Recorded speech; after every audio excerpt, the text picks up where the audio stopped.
Ano na naman to, Selena? Bakit may mga baraha ka na naman sa mga gamit mo? Hindi ba't sinabi ko na nga sa'yo na ayokong may nakikitang mga ganyan dito sa bahay?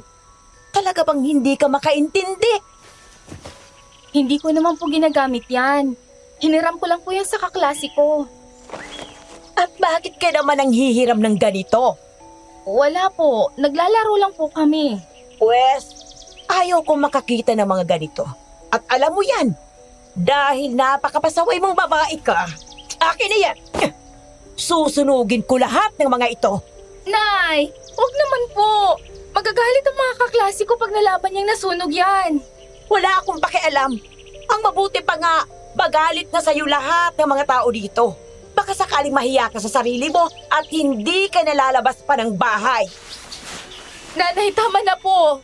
Huwag niyo na pong sunugin ang mga yan, Nay. Parang awan niyo na po. Maria, binubungungaan mo na naman ang anak mo. Matuwing umaga na lang yan Wala ka na bang kapaguran? Alam niyo, Father Danilo, wag ho kayong nakikialam sa amin dahil hindi ko rin pinakikialaman ang buhay ninyo. Magsusugal. Aba, bakit hindi papakialaman abot hanggang dulo ng baryo ang bunganga mo, Maria? Kasalanan mo to si Lini. Halika nga dito. Sandali lang po. Sinabi ng halika na nga. Bilis! Pasok sa loob. Mula ngayon, hindi ka nalalabas ng bahay nang hindi ko sinasabi, ha? Naiintindihan mo ba? Pero may pasok ho ako sa eskwela ngayon, Nanay. Ano bang kinagigiliwan mo sa eskwela na yan, ha? May mapapala ka ba dyan? Gusto mo lang takasan ang gawain dito sa bahay. Ang mabuti pa, kalimutan mo na yung mga ambisyon mong wala naman katwiran. Simula ngayon, sasama ka na sa akin sa kwadra. Magtatrabaho ka na rin. At kung susuwayin mo ko, sa labas ng bahay ka ulit magpapalipas ng gabi. Pero, Nanay, Wala nang pero-pero. Sige, damputin mo yung basket at pumunta ka sa palengke. Kunin mo yung karning dinala ng tiyuhin mo sa may tindahan dun sa dulo. opo. Oh, ipapaalala ko na naman ba sa'yo, ha? Oras na may mag-usisa sa karni na yun, wag na wag mong papatulan kung ayaw mong ikaw ang masaktan ko, ha? Naiintindihan mo? Naiintindihan ko po. O sige na, layas na. Bilisan mong bumalik, ha? Huwag kang kukupad-kupad. Ay, nako, Iha. Kung hindi ko nga kayo kalapit bahay, ay hindi ko nasusubaybayan ng iyong paglaki. Kahit ako, matatakot na sa iyong mag-ina. Alam mo naman kung anong bantog ng ina mo sa baryo na ito. Aswang. Aba, sino ba naman ang hindi matatakot? Ganyan pa siya lagi katapang. Malamang ay iniisip rin ng marami na maging ikaw. Kagaya na rin niya. Anak niya po ako. Malamang po, katulad nga rin niya ako. Nako, huwag ka mag-isip na ganyan. Hindi naman porket nanay mo siya, ay pareho na kayo.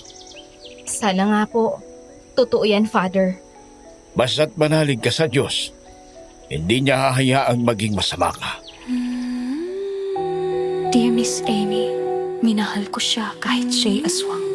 Dear Miss Amy, pag-ibig ba ito o sumpa? Dear Miss Amy, natatakot ako sa kanyang lihim. Ito ang aswang love story.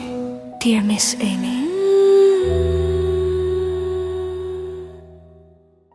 Dear Miss Amy, ako nga po pala si Selena. Ngayon isa na akong may bahay ng aking asawa na isang pintor. Pero ang sulat ko pong ito ay tungkol sa mga nangyari noong dalaga pa lamang ako. Tanda ko po noon, 1 linggo na lang at papatak na ang aking 21 kaarawan. Alam ko naman pong mahirap ang buhay namin, kaya hindi ako masyadong naghangad ng marami. Pero hindi ko rin po akalaing ang mga munting hiling ko sa sarili ay talagang magiging mahirap matupad dahil tila nagiging mapaglaro sa akin ang tadhana. Wala po akong ama. Ayon kay nanay, iniwan na kami nito bago pa man ako ipanganak. Ang sabi naman ng mga tao, kinain daw ng nanay ko ang aking tatay dahil isa itong aswang. Opo, kilala po kaming mag-ina sa pagiging bantog na aswang sa aming baryo. Noong una, hindi ko pa maunawaan yon. Malungkot ako at wala akong magawa. Pero hindi ko rin po alam kung paano pigilan ng mga tao. Hindi ko naman po nakikita si Nanay na gumagawa ng bagay na hindi normal. Maliban na lamang sa kakaibang karne na madalas niyang kinukuha sa dulo ng palengke.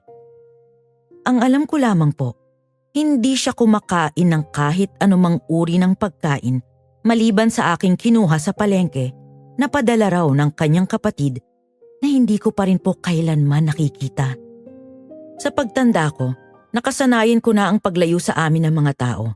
Maging ang mga kaedad ko noon ay hindi man lang ako kinakausap kahit anong subok kong magpakilala. Kagaya na lamang po ng araw na yon, pagdating ko sa palengke, malayo pa lang, nararamdaman ko na ang bulungan ng mga tao. Ang pandidiri sa kanilang paningin sa akin, habang ang mga kaedad ko ay masamang tinititigan ako mula ulo hanggang paa.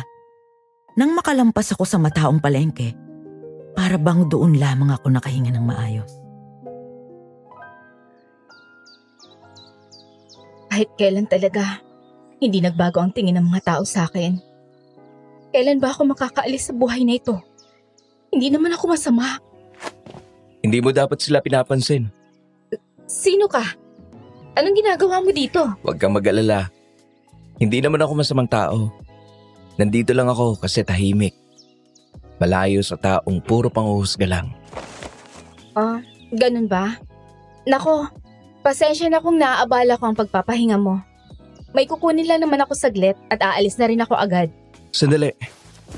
Hindi ba't ikaw si Selena? Yung sinasabing may nanay na aswang dito sa baryo? Pasensya na, aalis na ako. Hindi. Hindi naman ako masamang tao. Hindi rin kita hinuhusgahan. Pasensya na sa sinabi ko kanina. Hindi ko lang napag-isipan ng maayos. Gusto ko lang siguruhin kung ikaw nga ba si Selena. Ano bang kailangan mo sa akin? Nabanggit kasi ng pinsan ko na magaling ka daw manghula. Bakit? Gusto mo bang magpahula? Oo sana eh. Ang kaso, wala akong pera. Tumatanggap ka ba ng ibang bayad? Halimbawa prutas o ibang bagay na lang. Hindi ako tumatanggap ng bayad. Talaga? Akin ang kamay mo. Heto. Anong pangalan mo? At ano bang gusto mong malaman? Ako si Ellie. Kinagagala kitang makilala si Lina. Gusto ko sanang malaman kung makikilala ko na ba sa baryong ito ang babaeng mapapangasawa ko. Magpapahula ka para lang dyan? Bakit? Bawal ba? Hindi naman. Pero, hindi ba dapat hayaan mo na lang ang tadhana ang magpasya para sa'yo? Kapag inalam mo kung nandito ang iyong mapapangasawa, hindi ba't hahanapin mo siya dito? Ganun na nga. Yun mismo ang gagawin ko. Kung ganon, paano mo pa masasabi na dito kayo nagkakilala kung sinadya mo lang naman siyang hanapin? Hindi ba parang pareho lang naman yun? Makikilala ko pa rin naman siya.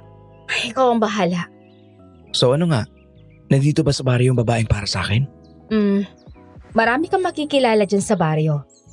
Hindi lang isa, hindi lang dalawa, napakarami. Pero ang sabi ng mga guhit sa palad mo, 2 babae ang makakakuha ng puso mo. At tanging ikaw lang ang nakakaalam kung sino ang pipiliin mo sa kanila. Ang hirap naman yan. Bakit naman 2 pa? Tsaka, hindi naman ako ganun. Pag nagkagusto ako sa isang babae, hindi ako hahanap pa ng iba. Minsan, kahit tayo, hindi natin kilala ang ating sarili. Kung sa bagay... Sige, mauna na ako. Sandali. Pabalik ka na ba sa inyo? Oo, bakit? Pwede ba akong sumabay? May gusto pa kasi ako sanang itanong sa'yo. Gaya ng ano? Gusto ko rin sanang magpahula. Kung mahal ba ako ng tatay ko. Manghuhula ako. Hindi ko nababasa ang isip at nararamdaman ng tao. Alam ko, pero ang hirap kasi ng sitwasyon. Kung sasabay ka sa akin, makikita ng mga tao na may kasama ka anak ng aswang. Kung kaya mong tanggapin ang susunod na sasabihin nila sa'yo sa mga darating na araw, sige, maaari kang sumabay. Yun lang pala eh. Nako, walang problema. Ganito kasi yun. Ang tatay ko ay, sabihin na nating hindi inaasahan na mabubuhay sa mundo. Ang nanay ko kasi, isang tagalinis ng simbahan noon. Pero nung nabuntis daw siya ng tatay ko, lumuwas kami ng Maynila para lumayo dahil hindi ako tanggap ng tatay ko at hindi ako pwedeng makita ng ibang tao. Ngayon, 2 taon nang patay si nanay. Kaya bumalik ako sa baryong ito para sana kilalanin ng tatay ko. Ang kaso, dinududa ko ang dibdib ko. Paano kung hindi niya ako tanggap? O kaya naman, paano kung may pamilya na siyang iba? Bakit hindi mo muna subukan? Nalapitan siya mismo. Kilala mo ba ang tatay mo? Maliit lang naman ang baryong to, Ellie. Paniguradong mabilis mo lang siya mahahanap. Wala pa akong lakas na malaman ang totoo. Kaya hindi pa ako nagsisimulang maghanap. At saka, hindi ko alam ang itsura niya eh. Ang alam ko lang, ang pangalan niya ay Danilo. Napakaraming Danilo sa baryong ito, Ellie. May kapitbahay nga kami na si Father Danilo. Sugarol na matandang lalaki, pero siya ang pari ng baryo. Pare na sugarol? Grabe naman yan. Totoo ba yan? Gusto mo ba siyang makilala? Nako, hindi na. Baka pilitin pa akong magsimba eh. Bakit? Hindi ka ba malapit sa Diyos? Hindi naman sa ganon.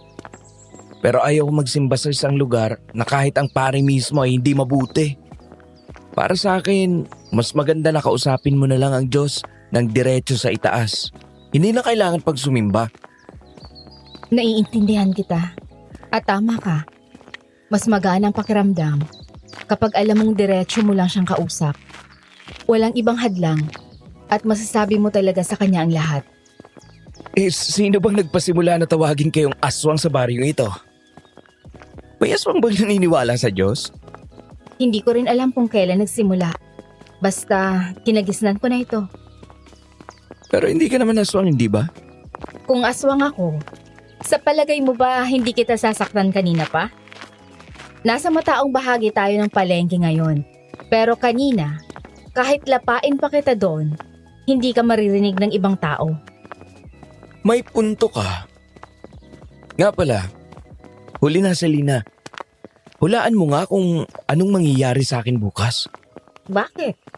Gusto kong malaman kung magkakaroon na ba ako ng lakas ng loob na hanapin ang tatay ko bukas. Hindi, Ellie. Gigising kang takot pa rin. Ay naku, lagi na lang. Pero bukas, makikilala mo ang isa sa mga babaeng sinabi kong magugustuhan mo. Talaga? Oo. Kaya kung ako sa'yo, siguraduhin mong hindi ka ganun kadungis.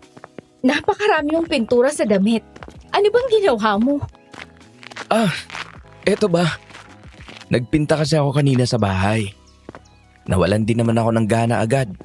Kaya lumabas na lang muna ako. Mukhang maswerte ang mapapangasawa mo. Paniguradong siya ang magiging laman ng mga pintura mo. Oras na makilala mo siya. Oo naman. Pag nangyari yon, hindi ako magsasawa na ipinta siya. Kung ganon, masaya ako para sa'yo. At salamat. Dahil sa kauna-unahang pagkakataon, may sumabay sa akin sa paglalakad na hindi nakakaramdam ng takot. Walang anuman. Mga duwag lang naman ang natatakot sa'yo, Selena eh. Tingnan mo nga. Ang ganda-ganda mo. Sinasayang ng mga tao dito ang kagaya mo dahil lang sa iniisip nilang wala namang katuturan. Ano ka mo? Sinabi mo bang maganda ako? Oo. Salamat. Hindi ako sanay sa papuring ganyan. Pero nakakatuwa pala ang pakiramdam. Huwag kang mag-alala. Balang araw tatahimik din ang mga tao dito. Sana nga. Sige na, mauna na ako, Ellie. Maraming salamat ulit. Salamat din. Kapag nagkasalubong ulit tayo, sisiguraduhin ko na may dala akong pera para makapagpahula ulit ako sa'yo. Hindi na kailangan ng pera. Nanguhula naman ako ng walang kapalit. Kahit isang pilas na bulaklak, hindi ka tatanggap? Sayang naman ang bulaklak. Hindi rin naman ito bagay sa akin, kaya huwag ka na mag-abala. Kung ganon, alamin natin kung hindi nga bagay. Tumango ako noon sa kanya. Malawak ang kanyang ngiti. Malalim ang nakalubog na bilog sa kanyang mga pisngi. At matikas ang kanyang pangangatawan kahit na parang ilang taon lamang ang agwat niya sa akin. Habang hawak-hawak ko ang basket na may lamang karne sa aking mga kamay, hindi ko mapigilan ang malawak ng ngiti ko. At sa dalawang kamay pa, kumuway siya sa akin palayo. Noon ko unang beses naramdam ang busilak na tuwa, Miss Amy. Hindi ko maipaliwanag ang nararamdaman ko. Hindi ako mapakali. At ang puso ko noon ay parang tambol na gustong makawala sa sobrang lakas ng tibok. Ramdam ko rin ang pag-init ng aking mga pisngi na hindi ko maintindihan kung dahil saan. Pag-uwi ko sa bahay, agad ko namang binura ang umaalisgid ng ngiti sa aking labi nang makita kong nakapamewang sa harap ng pinto si nanay. Hindi ba sabi ko sa'yo, bilisan mo? Ano na? Bakit ngayon ka lang? Kanina pa ako naghihintay dito Pasensya na po. Anong pasensya? Akala mo hindi ko naabutan ng kasama mong lalaki sa daan? Ano? Lumalandi ka na kagad kay bata-bata mo pa? Hindi po. Nakasabay ko lang po siya sa daan, nanay. Hindi ako naniniwala sa iyo. Halika! Dito ka sa kwadra. Linisin mo lahat ng dumi ng mga hayop at kailangang pagbalik ko tapos na yan. Dahil kung hindi, malilintikan ka talaga sa akin. Nay, baka po pwede mag-almusal muna ako. Nagugutom na ako eh. Hindi ka kakain hanggat hindi mo natatapos yan. At kung pagbalik ko rito, hindi ka pa rin tapos, hindi ka pa rin kakain. Pero nanay, nahihilo na po talaga ako sa gutom. Wala nga akong pakialam. Kahit mamatay ka pa sa gutom, wala akong pakialam. Mas mabuti nga yun nang mawala ng pahirap sa buhay ko. Malas!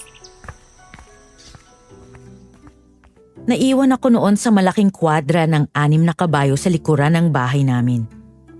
Malalim akong bumuntong hininga, Miss Amy, bago sinimula ng aking trabaho. Sinikap kong matapos yun bago makabalik si nanay. Pero hindi pa umaabot ng 20 minuto, bumalik na siya. Hindi ko pa man nga nangangalahati ang paglilinis ng lahat ng dumi sa kwadra, lalo pa akong nanghina sa sobrang hilo.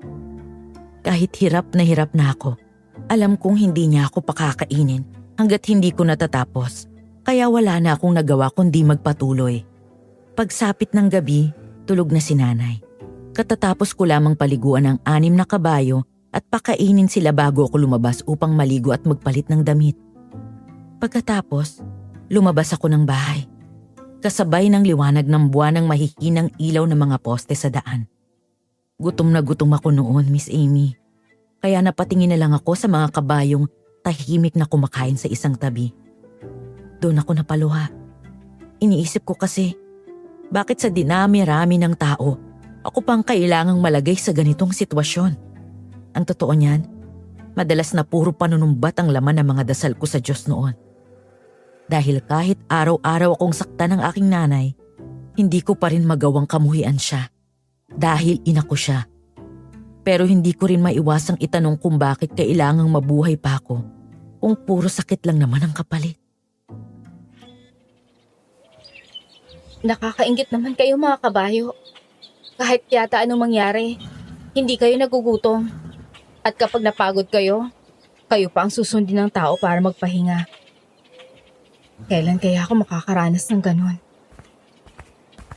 Selena, Ellie? Anong ginagawa mo rito? hindi kasi ako mapakali. Sabi mo bukas, makikilala ko na yung babae, diba? Pwede mo bang sabihin sa akin kung ano klase siyang babae? Gusto kitang tulungan. Pero may kailangan pa akong gawin eh. Sandali. Paano kung tulungan kita? Hindi na. Ang mabuti pa matulog ka na. Hindi mo naman kailangang alalahanin ang pagkikita ninyo. Basta magpakatotoo ka lang At magiging maayos ang inyong unang pagkikita. Sigurado ka ba? Pero, paano kung mayaman pala sila? At hindi tanggap ng pamilya niya ang katulad ko? Baka yun ang dahilan kung bakit makikilala mo ang iba pang babae na magpapalito ng puso mo. Ang komplikado naman yan. Ay, basta umuwi ka na muna. Pag nakita ka ng nanay ko, paniguradong magagalit yun sa akin. Iisipin niya na nagsasama ko ng lalaki rito sa bahay. Pero mukha namang palabas ka eh. Saan bang punta mo? Basta umuwi ka na, Ellie. Tumalikod ako noon sa kanya at agad na naglakad papunta sa likod ng bahay, kung saan sa ibaba ay may mababaw na sapa. Sinundan ko ang agos ng sapa hanggang sa makita ko ang punong aratilis na hindi kalayuan. Habang naglalakad, ramdam kong may nakasunod sa akin. Si Ellie. Para siyang wala sa sarili at panayang salita na mag-isa.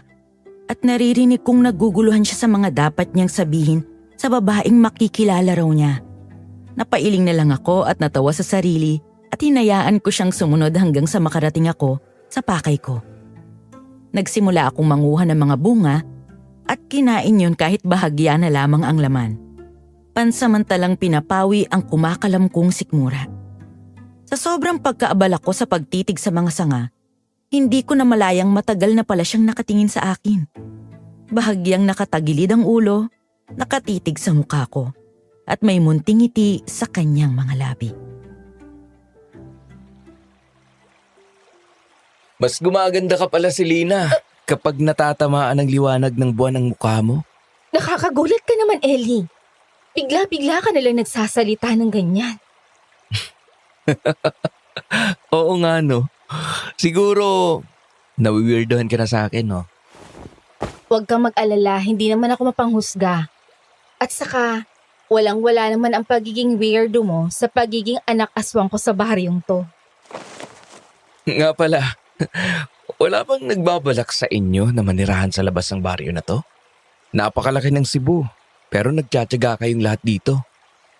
Hindi ko alam sa kanila. Basta ako, hindi lang sa sentro ng Cebu ang gusto kong marating. Gusto kong manirahan sa Maynila. Doon sa walang nakakakilala sa akin. Baka sakaling magbago ang buhay ko doon. So, ibig mong sabihin, nagbabalak kang umalis dito? Hindi nagbabalak, nangangarap. Anong gagastusin ko naman doon? Lahat naman ang kinikita ko sa pag-aalaga ng mga kabayo ng mayayaman dito sa baryo natin. Si nanay ang kumukuha. As in lahat? Oo, Subukan mo kaya magtabi. Huwag mong ibigay lahat. hindi pwede. Bilang ni nanay ang kinikita ko araw-araw. Hindi ako makakalusot sa kanya. Grabe naman yan. Gusto mo bang makakita ng magandang tanawin? Saan? Halika, sumunod ka sa akin. Akyatin natin tong burol na ito. Sa taas, tanaw ang kabuuan ng baryo. Kita mo rin ang pinakamalaking mansyon ng mayamang pamilya dito sa atin. Ang pamilya ba ni Miss Cara ang tinutukoy mo? Ganun na nga. Ano, tara? Sige. Napakaganda talaga. Ang lamig ng hangin sa tuktok na ito. Dito masarap magpinta. Ngayon, may alam ka ng pwedeng tambayan para tahimik ka makapagpinta, Ellie. Oo nga. Magandang lugar to. Ikaw, lagi ka rin ba dito? Oo, gabi-gabi. Bakit? Bukod sa tahimik, ang sarap mangarap dito. Bakit naman? Ano bang pangarap mo sa buhay? Ang sana ay hindi na lang ako pinanganak na mahirap. Nako, kahit ako, yan din ang hiling ko parati. Minsan nga, naiisip ko, paano kaya pinipili ng Diyos sa mga anak na nabubuhay sa mundo? Na may marangyang buhay. Nakikita mo ba yung malaking mansyon na yan? Ang nag-iisang anak ni Miss Cara. Si Lara. Ka-birthday ko siya. At ang sabi pa ng ilan, iisang komadrona daw ang nagpaanak sa mga magulang namin. Oh, tapos? Naiinggit ka ba sa buhay nila? Hindi naman. Pero pakiramdam ko lang ay hindi patas. Masyado akong dihado. Pareho lang naman kaming dinala sa mundo ng walang permiso namin. Pero heto ako. Kailangan ko maghirap. Habang siya, masaya lang araw-araw. Alam mo, hindi maganda na ikinukumpara ang sarili sa ibang tao. Alam ko naman, pero hindi ko lang mapigilan. Pwede mo naman siyang gawing inspirasyon na lang eh. Pero wag mong ikumpara ang sarili mo sa kanya, Selena.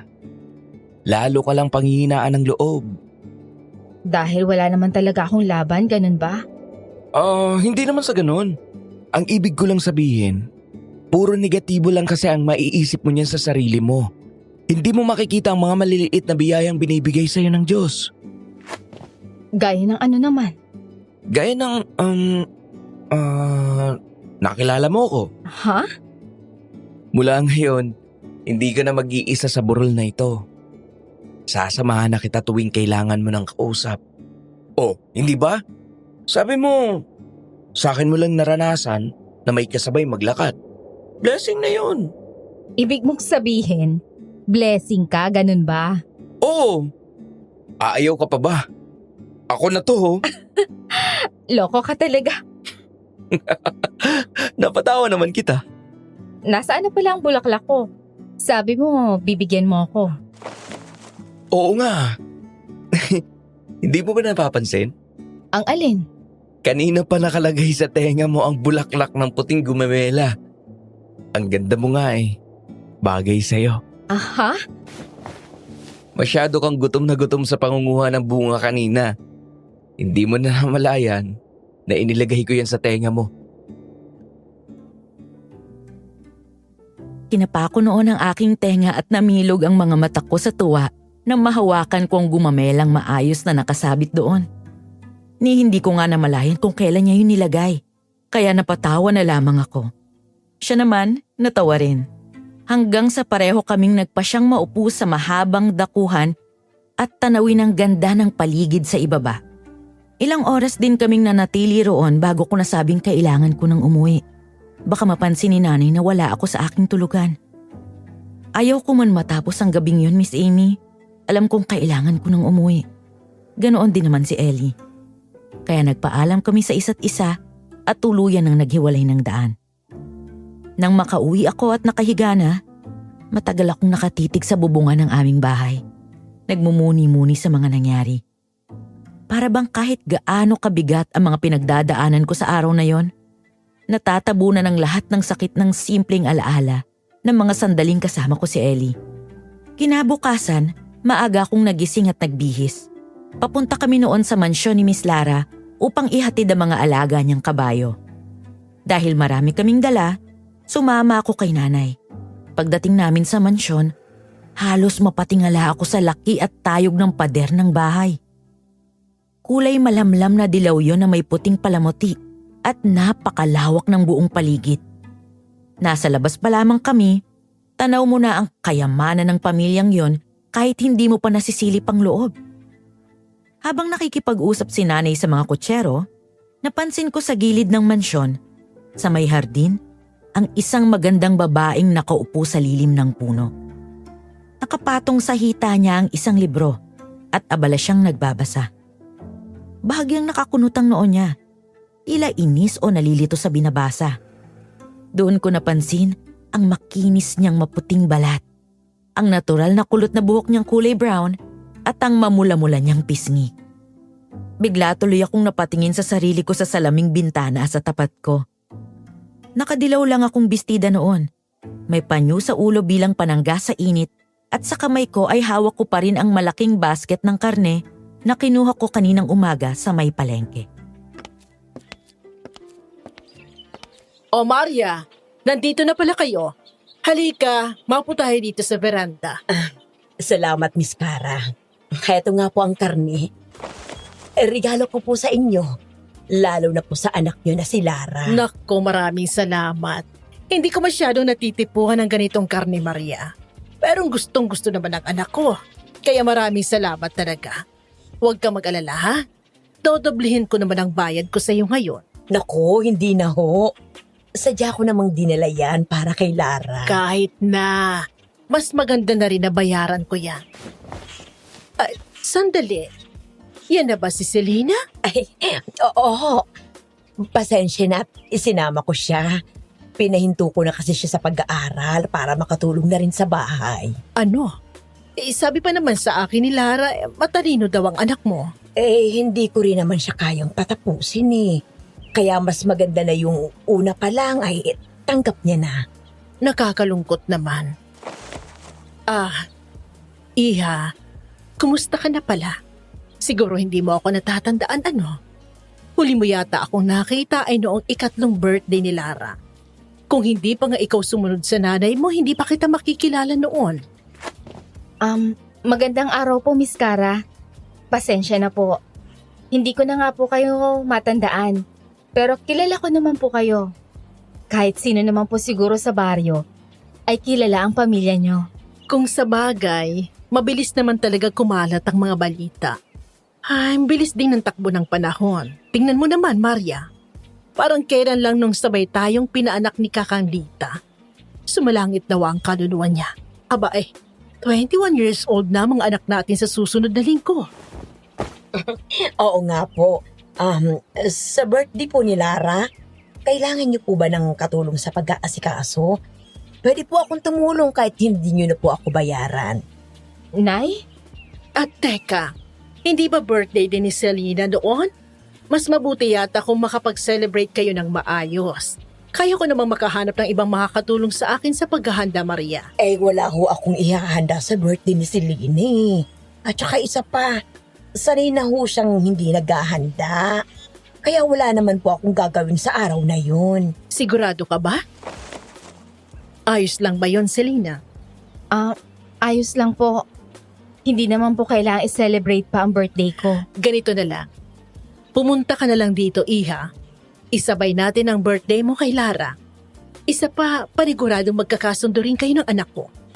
Talaga po? Ay nako, hindi na Miss Cara. May ipagagawa din kasi ako kay Selena sa araw na yun eh. At saka, abala siya kaya hindi siya makakapunta. Sayang naman kung ganun. Mama, hindi ko maintindihan tong textbook na to. Sinusubukan ko namang basahin eh. Ang hirap. Sige anak, tuturuan kita babaya. Tatapusin ko lang ang usap namin. Ay, hindi ba pwede ngayon Gusto ko nang lumabas eh. Hinihintay na ako ng mga kaibigan ko. Ayaw mo naman akong palabasin ang hindi tapos tong ginagawa ko. Malilimutan mo naman yan, anak. Kung gusto mo, pwede kitang tulungan sa ginagawa mo, Lara. Sino ka naman? Anak, hindi mo kilala si Selena? Ikaw nga nagkwento sa akin na siya ang pinakamagaling sa school niyo. Pangalan lang ang alam ko, Mama. Hindi ko naman akalain na anak pala siya ng trabahadora natin. Lara, anong klaseng salita yan? Hindi ka nakakatuwa, ha? Pumasok ka na nga sa loob at hintayin mo na lang ako doon. Fine, papasok na. Pasensya ka na, Selena. Talagang dumadaan sa kanya na hirap siya sa lesson kaya naapektuhan ang ugali niya. Ayos lang po. Hayaan niyo na lang po muna si Lara, Miss Cara. Mabait naman siyang bata, napakaganda pa. Ang mga ganyang anak po dapat talaga minamahal at iniintindi parati. Mariin akong napalunok noon. Tumungo at pinigilan ng emosyon ng mga sandaling yon, Miss Amy. Mabuti na lamang at tinawag si Nani ng mga kutsero upang ihatid ang ibang mga kabayo na susunod naming lilinisin.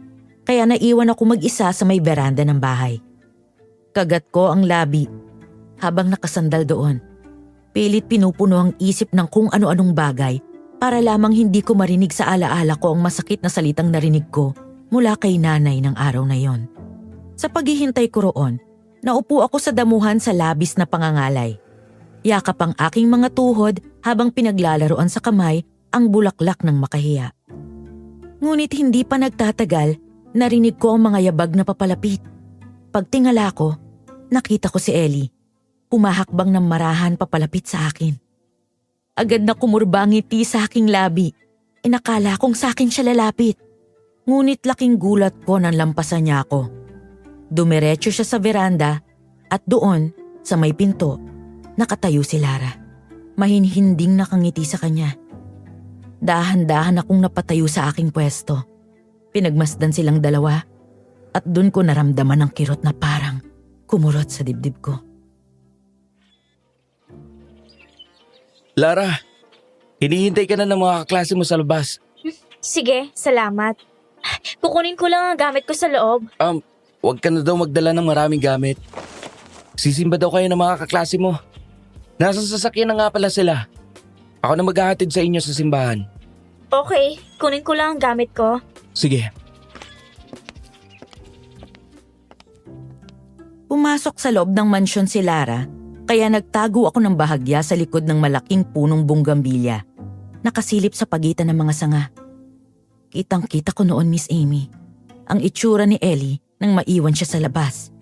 Ang galak sa kanyang muka, ang hindi mapakaling kilos, at kulang na lamang ay tumalon siya sa tuwa. Naalala ko tuloy ang hula ko sa kanya noon, na baka nga sa araw na yon, makilala niya ang babaeng unang magpapatibok sa kanyang puso. Mapakla akong napangiti. Lalo na nang lumabas si Lara mula sa pintuan at sabay silang naglakad palabas ng mansyon.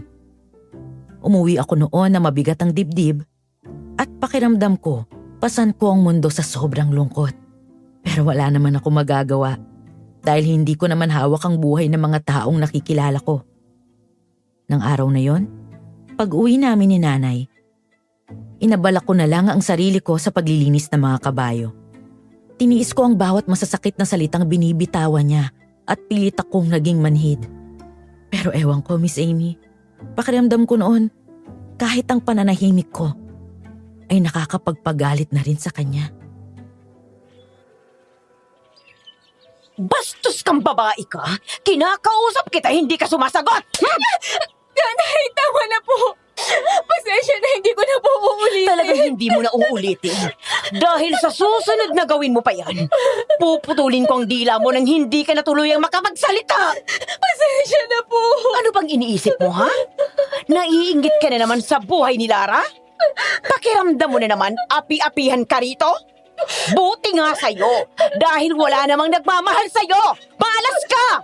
Hindi lang sa buhay ko, kundi sa buong baryo na to. Ano bang akala mo, ha? Na may kahit isang taong maglalakas loob na lapitan ka? Wala! Itsura mo pa lang, nakakaso ka na. Pwe! Sana, hindi ka na lang nabuhay sa mundong ito! Nanay, hindi mo pala ba talaga ako minahal? Kahit nung bata pa ako? Gusto mo talagang malaman ang sagot dyan? Pwes, hindi! Ni katiting na pagmamahal. Hindi ko malang naramdaman sa'yo. Kung hindi nga lang dahil sa...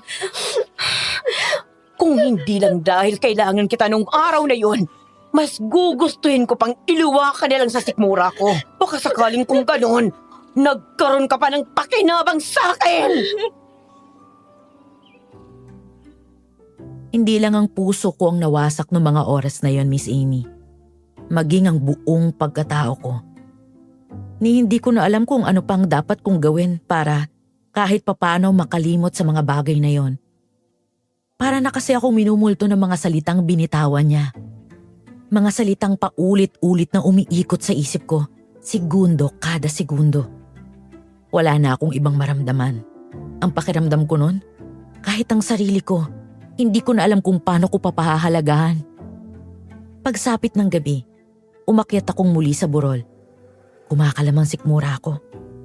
Pero mas pinili kong titigan na lamang ang buwan habang tahimik na pumapatak ang luha sa aking mga pisngi. Sa mga sandaling yon, hinahanap ko sa langit kahit isang dahilan man lang para maramdaman kong may halaga pa ako. Pero maging ang langit, parang pinagkakaitan ako ng sagot. Ilang sandali pa, narinig ko ang mga yapak na papalapit sa aking kinauupuan. Hindi ko na kailangan lumingon para malaman kung sino. Si Ellie yun. May hawak siyang canvas sa isang kamay at sa kabila naman mga sisidlan ng pintura. Umupo siya sa tabi ko. Inayos ang mga gamit niya at nang inakala kong magsisimula na siya magpinta, bigla siyang lumingon sa akin.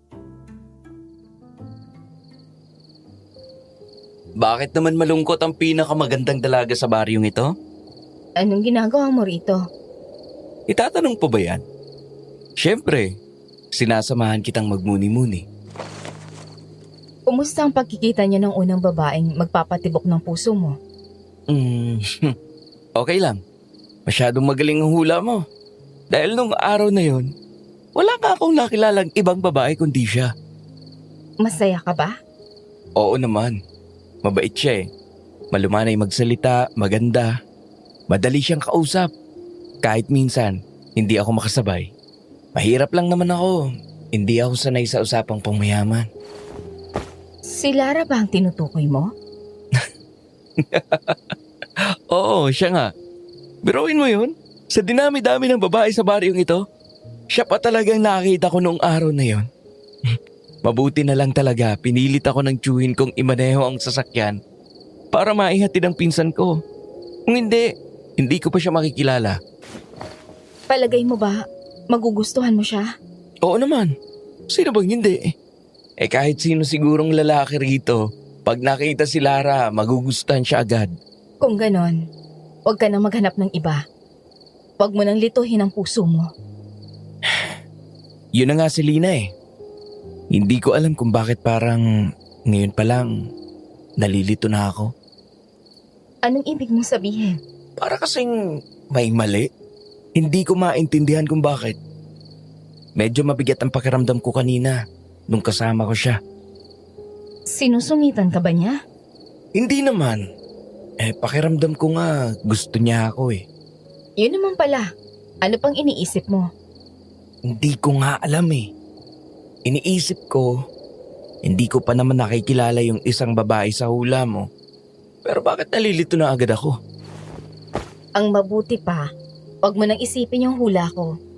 Kung palagay mo nagkakaunawaan na kayo ni Lara, yan na lang ang pagtuunan mo ng pansin. Pero nakakakaba pa rin. Mayayaman yung mga yun. Paano kung hindi ako matanggap ng nanay niya? Huwag kang mag-alala. Mabait si Ma'am Cara. Hindi siya mapanghusga, lalo na sa mahihirap. Sana nga. Ikaw pala, parang ang lungkot mo lalo ngayon ah. At saka, ano yung nasa pisngi mo? Pasa ba yan? Huwag mo itong pansinin. Napatama lang ito sa kanto ng lamesa kanina. Maliit na bagay lang. Sigurado ka ba? Oo naman. Ayos lang ako. Ganito na lang. Para sumaya ka naman, ipipinta kita ngayon. Ano ka ba? Huwag na. Masasayang pa ang papel mo. Anong sayang? Basta dyan ka lang. Ipipinta kita. Huwag ka masyado malikot ha. Hindi na ako sumagot. Niyakap ko na lamang ang aking mga tuhod at pinagmasdan siya sa kanyang ginagawa. Habang siya naman ay salit-salitang tumitingin sa papel at sa akin nakaharap niya. Minsan, napapangiti niya ako sa tuwing pupurihin niya ang aking itsura. Mga papuring, alam kong walang ibang kahulugan. Alam kong sadyang mabuting lalaki lamang si Ellie, hindi mapanghusga. Hindi rin siya yung tipo ng lalaking namimili ng kagandahang akmalang sa kanilang panlasa. At higit sa lahat, likas sa kanya ang pagiging maginoo. Hindi dahil may gusto siya, kundi dahil ganun lang talaga siya. Napakabuti. Natapos muli ang gabing yon nang hindi ko namamalayang nakatulog pala ako sa aking pagkakaupo. Akala ko nakasubsob pa rin ako sa mga tuhod ko. Napalitan na pala ng ibang ayos. Nang magising ako kinaumagahan, Miss Amy, natagpuan kong nakahilig ako sa balikat ni Ellie, na noon ay nakasandal sa puno. Gaya ko, mukhang nakatulog din siya. Dumako ang mga mata ko sa papel na nakabukas sa kanyang tabi. Nandoon ang pininta niya, isang babaeng nakayakap sa sariling tuhod. Malayo ang tingin sa magandang tanawin sa ibaba, ngunit hindi gabi ang tanaw niya ron, kundi umaga. Maganda ang sikat ng araw, may mga bulaklak sa paligid, at higit sa lahat, nakangiti ako. Isang ngiting hindi ko na matandaan kung kailan ko huling nagawa. Muling nagbabadya ang luha ko noon, Miss Amy, pero pinili kong pigilan ang sarili ko. Dahan-dahan kong pinilas ang papel, kinuha yon at iniwan ko siya sa burol habang mahimbing pa siyang natutulog. Pagbalik ko sa bahay, agad kong sinilid sa ilalim ng aking unan ang pininturang yon. Saan ka galing? Kanina pa ako naghahanap sa'yo. Sorry po, galing po ako sa burol. Nakatulog lang po ako doon. Huwag mo akong dramahan, Selena, ha? Bilisan mo na. Kunin mo ulit ang karne sa palengke. Opo. Magandang araw, Selina. Kanina ka pa hinahanap ng nanay mo. Saan ka ba pumunta, Iha? Magandang araw po. Nakatulog po kasi ako sa burol. Hindi ko na malaya na sikat na ang araw. Ganun ba? Siya nga pala. Nakikita ko na may sumusunod sa iyo sa burol na yon. Kilala mo ba siya? Opo, si Ellie po. Ellie. Siya rin pa yung kasama ng anak ni Miss Cara kahapon dun sa misa. Siya na nga po siguro yon, Father Danilo. Bakit po? May problema po ba? Mula naman. May pakiramdam lang ako na kilala ko siya.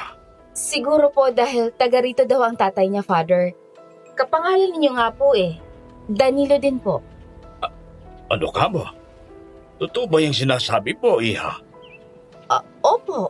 Bakit po? Wala. Hindi na importante. Sige na, Iha. Ituon mo na ang pupuntahan mo. Sige po. Mauna na po ako, Father. Sige, Iha. Mag-iingat ka. Tumuloy ako sa aking paglalakad, bit-bit ang basket para sa karne. Nakatuon sa lupa at panay ang malalim kong hininga. Hanggang sa biglang mapahinto ako sa kalagitnaan ng kalsada. Malapit na ako sa palengke noon nang aksidenteng masagi ko ang balikat ng isang maputing babae. Kumalat ang hawak nitong soft drink sa kanyang puting damit na ikinagulat ko. Nang tingnan ko para makita kung sino yon, para akong namutla. Nakita ko si Lara. Galit ang muka. Hawak pa rin ang bote ng soft drink at walang pag-aalinlangan niyang hinagis ang natitirang laman nito sa aking muka. Napakatanga mo naman. Kung saan ka ba nakatingin? Kita mo nang dadaan ako, hindi ka tumabi? Pasensya na. Hindi kita napansin. Malamang, kasi hindi ka tumitingin sa daan. Ay, kainis! Pasensya na. Alam ko hindi ako nakatingin sa daan. Pero nakatingin ka naman, di ba? Bakit hindi ka umiwas? Aba, talagang sasagutin mo pa ako? Alam mo, itong bagay sa'yo. Ayan, mukhang lalo kang maduming tingnan sa soft drinks eh. At least kahit papano, naliguan ka ng tubig ko. Sumusobra ka naman, Lara. Oh, ano ngayon? Ano, gagantihan mo ako? Sige nga. Total, mga aswang pala kayo ng nanay mo eh. Malamang gusto mo akong kagatin ngayon. Oh, heto. Simulan mo na. Nang makita ng mga taga-baryo kung gaano ka kahalimaw. Hindi ako halimaw. Eh ano palang tawag sa'yo? Aswang? Lara! Selina! Ano ba? Huwag kayong mag-away dito. Maraming tao, oh. Kilala mo ang aswang na yan, Ellie? Lara naman. Hindi siya aswang, okay? Ano ba kasing ginagawa mo dito sa palengke? So ako pa ngayon. Ang sabihin mo, yung tatanga-tangang babae na yan, hindi tumitingin sa daan? Tama na. Yun lang naman pala eh. Halika na nga. Ihahatid na kita sa inyo. Mabuti pa nga, dahil naaalibadbaran na ako sa amoy dito. Pasensya ka na, Selina. Sasamahan ko muna siya. Kita tayo mamaya sa burol. Ano ba? Ellie, tara na! Sige, mauna ka na muna. Tumalikod na silang dalawa sa akin at ako'y iniwan sa gitna ng mga nagbubulungan at nagtitinginan sa paligid. Nang simulan ko ring humakbak papasok sa palengke, para akong may sakit na pinandidirihan ng lahat ng makakita sa akin. Nagtatakip ng ilong ang ilan, at ang iba naman, para bang masusuka habang sinusundan ako ng tingin. Pigil hininga akong nagmadaling maglakad papunta sa dulo ng palengke. At nang makuha ko na ang karne sa dati kong pinagkukuhanan, agad akong nagpasya na umuwi. Sa kalagitnaan ng paglalakad, hindi ako lumilingon. Nakatuon lang ang paningin ko sa unahan, sa tanging hangaring makalayo sa mga tao. Pero biglang huminto ang isang sasakyan sa harapan ko at mula roon ay bumaba si Miss Cara. Kunot noo at tahimik. Tinitigan niya ako noon, Miss Amy. At sa mga mata niya ay bakas ng awa. Mariin akong napalunok, pinipigil ang luha. Pero nang lumapit siya at marahan akong niyakap, hindi ko na napigilan ang sarili ko. Walang salitang lumabas sa aming dalawa. Pero ramdam ko, pareho naming inisip kung bakit napakaluwag sa pakiramdam ng yakap na yon. Pagkatapos ay pinasakay niya ako sa kanyang sasakyan at sinabing ihahatid na raw niya ako pauwi. Sinong gumawa nito sa'yo, Selena? Hindi ko po kilala. Alam ba ng nanay mo ang ginagawa nila sa'yo? Diyos ko, tingnan mo, basang-basa ka. Hindi naman po kailangang malaman pa ni nanay. Ano ka ba, Iha? Kung ako ang nanay mo at nakita ko yung ginagawa sa'yo ng mga taga-baryo, hindi ako makakapagpigil. Napakaswerte naman po pala talaga sa inyo ni Lara. Tungkulin namin ang bawat ina yon. Sa kami mga nanay ang swerte dahil sa mga anak namin.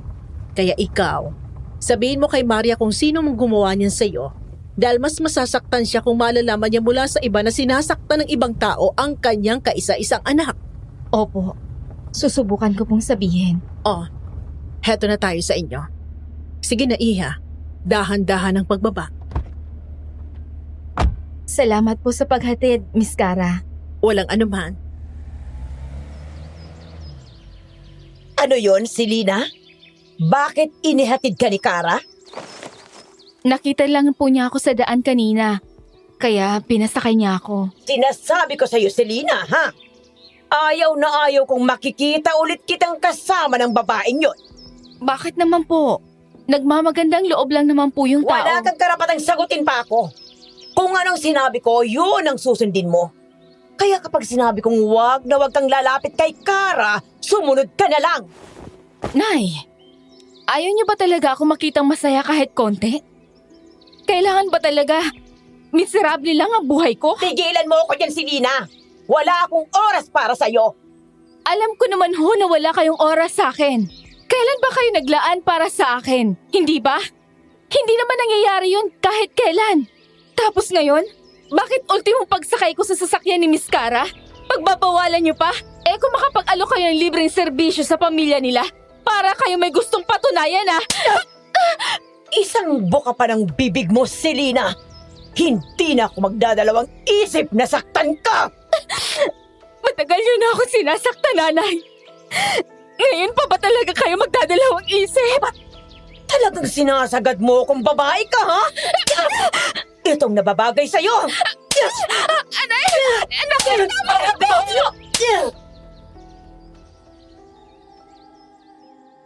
Nagmistulang bingi si Nanay Maria ng gabing yon, Miss Amy.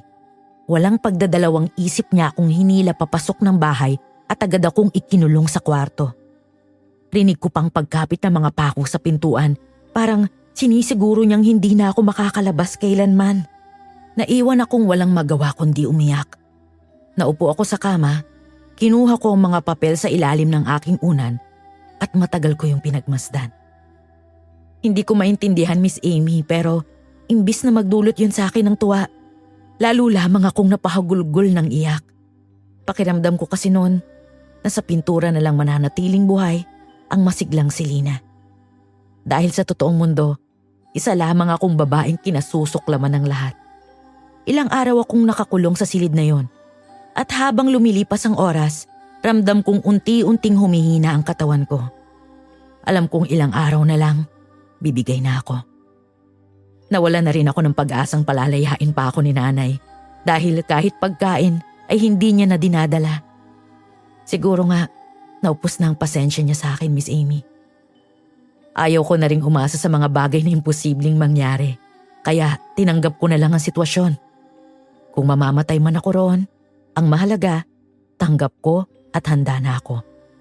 Marahil yun na rin ang tanging paraan para matapos ang matinding paghihirap ko. Hindi ko na nga namalayan kung ilang araw pang lumipas, Miss Amy. Hanggang sa isang gabi, nakarinig ako ng maihinang bulong mula sa gilid ng pader ng pinagtataguan ko. Selena! Selena, nandyan ka ba? Ellie, ikaw ba yan? Sandali! Bubuksan ko ito, sandali lang! Anong ginagawa mo? Baka mahuli ka ni nanay. Bilis! Tara! Habang wala pang nanay mo. Sandali. Nasaan si nanay? Nasa mansyon siya. Birthday ngayon ni Lara. Ha? Ilang gabi na kitang hinihintay sa burol, pero hindi ka sumisipot. Kaya kanina, nung nakita ko si nanay mo na nasa party ni Lara, pumunta agad ako dito. Kailan ka pa niya kinulong dito, Selena? Hindi ko alam. Hindi ko na alam. Sandali. Heto tubig. Uminom ka muna. Salamat. Tara, lumabas na tayo dito. Saan tayo pupunta? Baka malaman ni nanay. Lalo lang niya akong sasaktan. At ikaw, baka mapahamak ka pa. Saka na natin isipin yan. Sandali. Maayos ang suot mo. At hindi yan pangkaraniwan mong sinusuot. Oo, Selena. Galing ako sa party ni Lara. Kasama niya dapat ako dun pero... Huwag mong sabihing umalis ka para puntahan lang ako dito. Bakit hindi? Sandali. Bumalik ka na doon, Ellie. Bakit? Para saan? Dahil paniguradong hahanapin ka ni Lara. Baka malaman pa niya na dito ka pumunta. Magagalit yun sa'yo. Bakit mo ba pinoproblema pa si Lara? Baliw ka ba? Pag nagalit yun sa'yo, baka hindi kayo magkatuluyan. Selena, akala ko ba sabi mo, huwag ko nang isipin yung hula mo sa akin. Eto ako ngayon oh, hindi ko na nga iniisip. Pero bakit ikaw ang masyadong nag-aalala para dun? Gusto ko lang na masiguro na okay ka.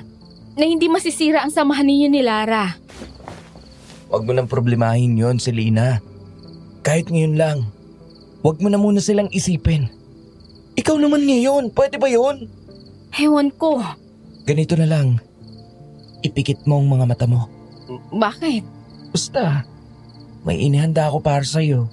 Ellie, hindi ito ang tamang oras para dyan. Tamang oras ito. Sadyang hindi mo lang pinahahalagahan. Kaya ngayon na nandito na ako. Mula ngayon, lagi na magiging espesyal ang araw na to. Ellie. Ipikit mo ng mga mata mo. Dahil hindi ako hihinto hanggat hindi ka sumusunod. Eto na nga. Ayan, sandali lang. Ramdam ko pa rin ang bawat kilos ni Ellie ng gabing yon, Miss Amy. Ang mahinghing yabag niya sa paligid. Ang pag-ingit ng mga tuyong dahon sa ilalim ng kanyang mga paa. Hindi ko maiwasang magtaka kung anong ginagawa niya ron. Habang nakapikit ako, pinipigil ko ang gumagapang nakaba sa dibdib ko. Alam ko kasing oras na malaman ni Nanay Maria na nakatakas ako, mas malala ang gagawin niyang pananakit sa akin. Pero higit pa ron, Miss Amy, ang iniisip ko ay ang posibilidad na madamay si Ellie. Kapag nangyari yun, alam kong hindi ko mapapatawad ang sarili ko. Isa pa, ayaw kong makasira ng nabuong samahan nila ni Lara.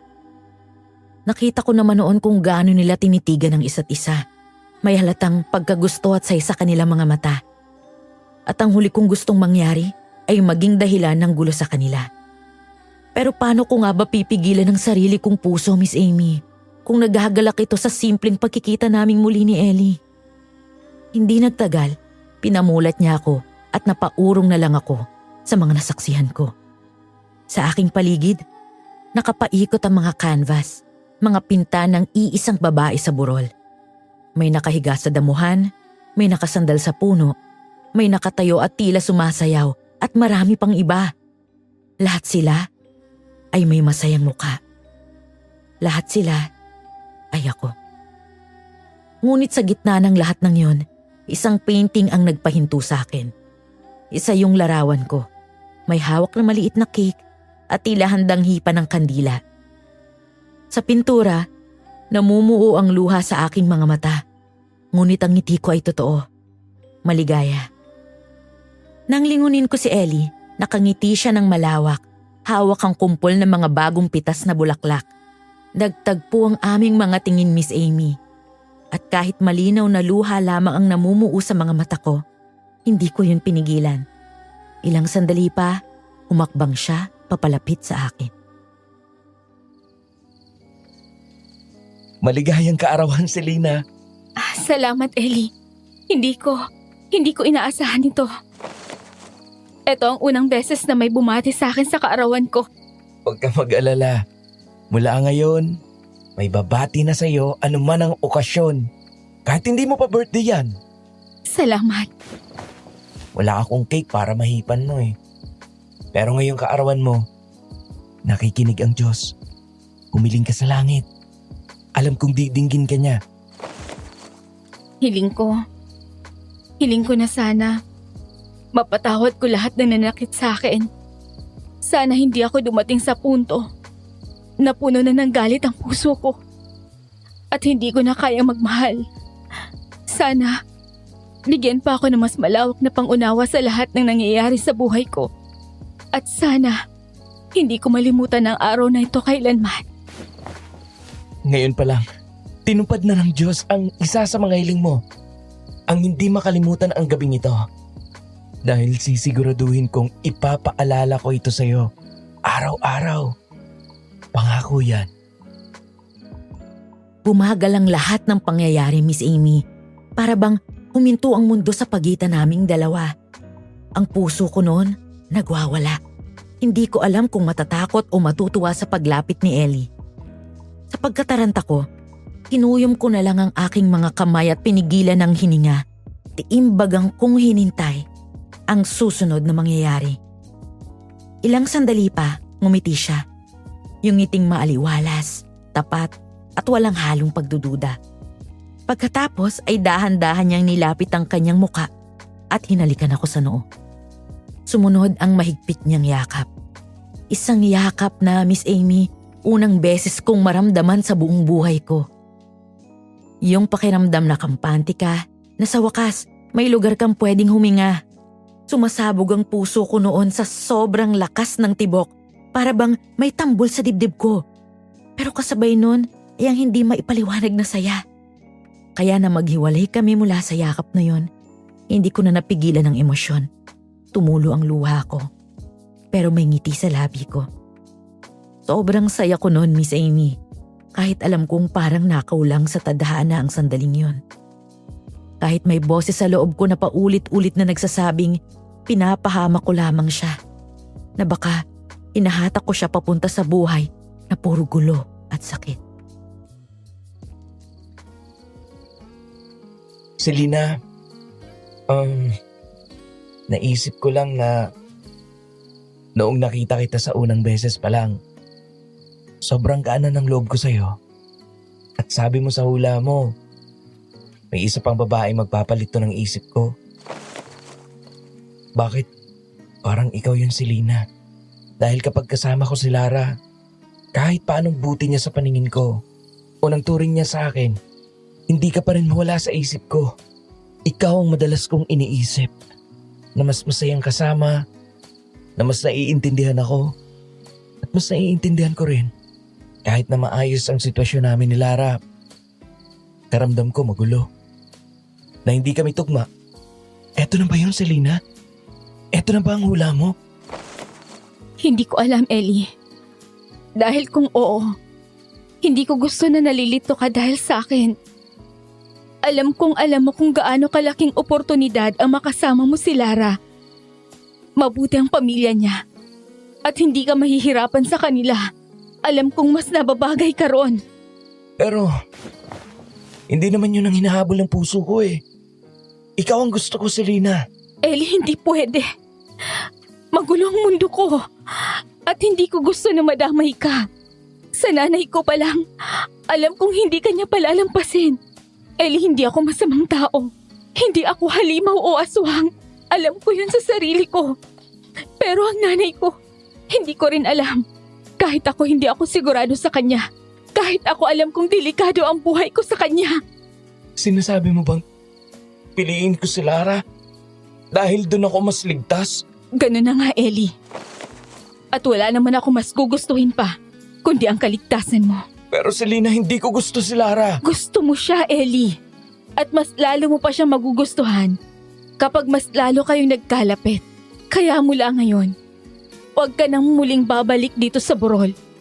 Tutukan mo ang kinabukasan mo. At hindi dito yon. Hindi sa akin yon, Ellie. Pakiusap, huwag kang malilito. Selena, hindi ko gusto ang gusto mong mangyari. Para sa kapakanan mo rin ito, Ellie. Bakit ba lagi na lang akong inaalala mo? Dahil gusto din kita, Ellie. Sobra. At ang tanging gusto ko lang ngayon ay maging masaya ka. Yun naman pala eh. Bakit mo pa ako tinutulak sa iba? Dahil hindi ka sasaya kasama ako, Ellie. Magulo ang buhay ko. Ako mismo hindi ko kilala ang sarili ko. Hindi ko na alam kung paano ko mapahahalagan ang sarili ko. Kaya nga nandito ako, hindi ba? Selena naman, huwag mo naman ako may tulak palayo, oh. Pakiusap, makinig ka na lang sa akin. Mabait na tao si Miss Cara. At ayaw ko rin na magalit siya sa akin kung malaman niyang dahil sa akin masasaktan ang anak niya. Ellie, gusto ka ni Lara. Matagal ko na siyang kilala. At ikaw lang ang kinausap niya ng ganon. Maniwala ka sa akin.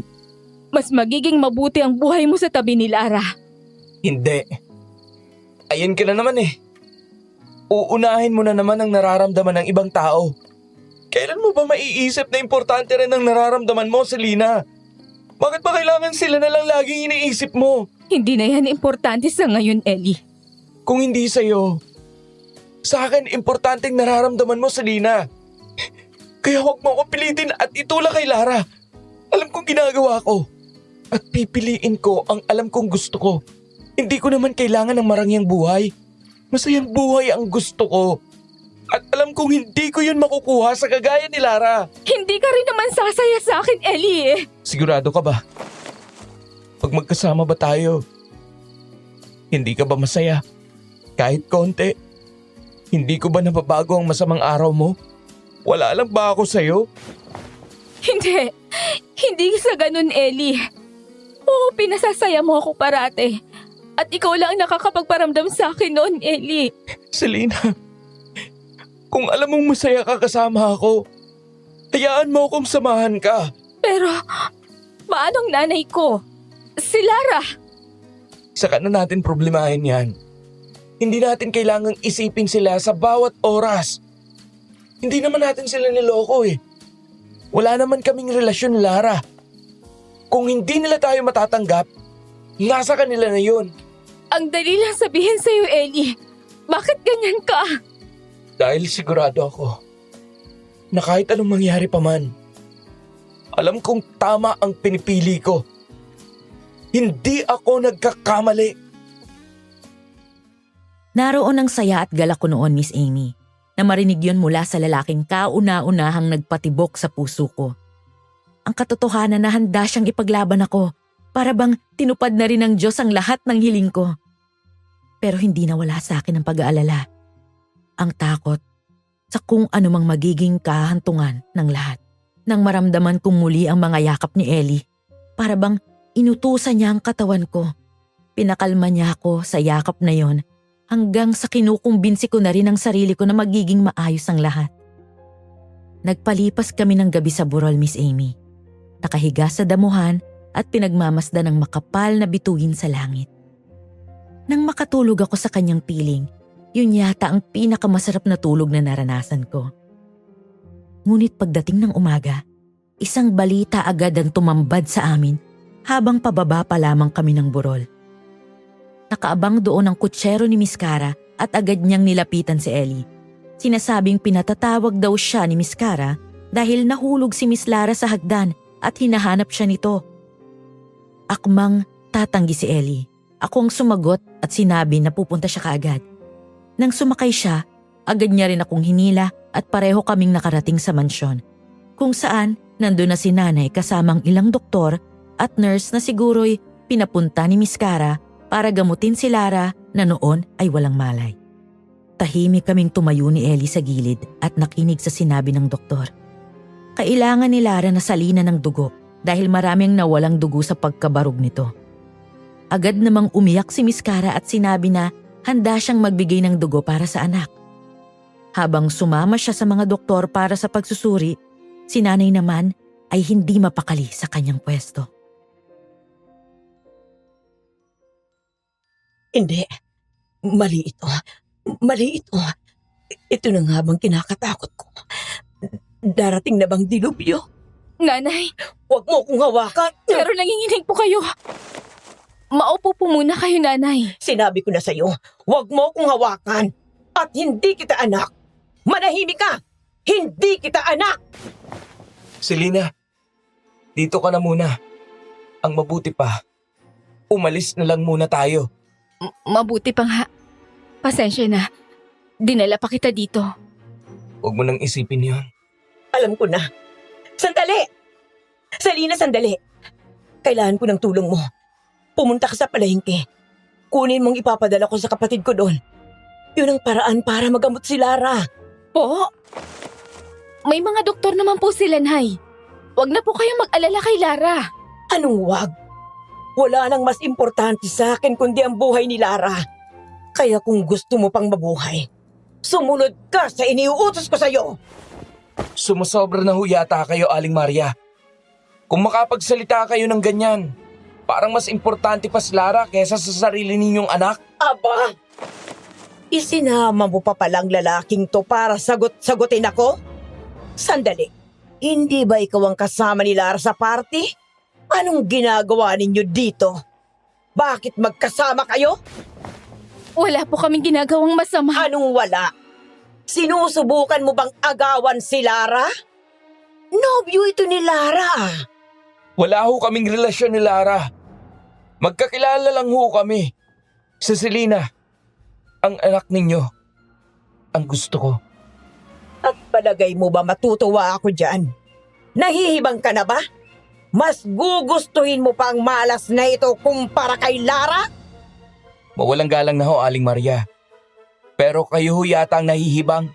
Pinagtatanggol ninyo ang anak ng iba kaysa sa anak ninyo. Abat, halika dito. Sasaktan kita. Bastos ka. Walang modo. Ellie, tara na. Umalis na tayo. Sige na, Nay. Kukunin ko na ang inuutos nyo. Huwag nyo lang sasaktan si Ellie. Siguraduhin mo lang na kukunin mo yun sa lalong madaling panahon. Dahil kung hindi, pipira-pirasuhin ko sa harapan mo ang lalaking yan. Umalis kami ng mansyon kasama si Ellie. Pumunta kami sa palengke at gaya ng inaasahan, nandun nga ang mga kailangan naming makuha. Pero sa pagkakataong ito, hindi yun karne, kundi isang malaking lalagyan. Maayos na nakasara. Nang iangat ito ni Ellie, kahit na kulay itim ang galon, alam kong parang tubig o malabnaw na likido ang laman. Nagtataka man kami pareho kung anong magagawa nito sa kalagayan ni Lara, hindi na kami nag-usisa. Agad kaming naglakad pabalik sa mansyon. Pagbalik namin doon, abala at magulo ang paligid. Kita ko si Miss Cara, umiiyak habang nakikiusap sa mga doktor na wag umalis. Pilit niyang pinakikiusapan ng mga ito na ipagpatuloy ang gamutan kay Lara.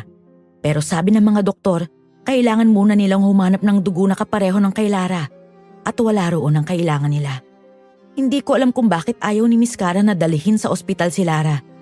Sa dulo ng silid, malapit sa paanan ng kama, naroon si Nanay. Alalang-alala ang mga mata niyang nakatitig kay Lara na para bang siya mismong nasasaktan. Hindi ko napigilang kagatin ang labi ko. Ang makita siyang nag-aalala para sa anak ng ibang tao habang ako'y matagal na niyang isinusumpa ay parang punyal na bumaon sa dibdib ko. At ewan ko ba, Miss Amy, bakit hindi ako masanay? Kahit ilang ulit pa akong saktan, hindi ko pa rin kayang baliwalain ang bawat pag-aalalang nakikita ko sa mga mata ni Nanay tuwing tinititigan niya si Lara. Nanay, eto na po. Sige, ako nang bahala.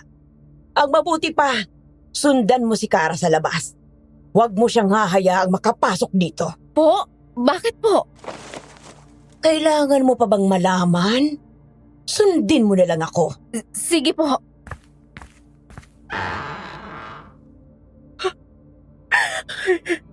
Diyos ko, anong gagawin ko sa anak ko?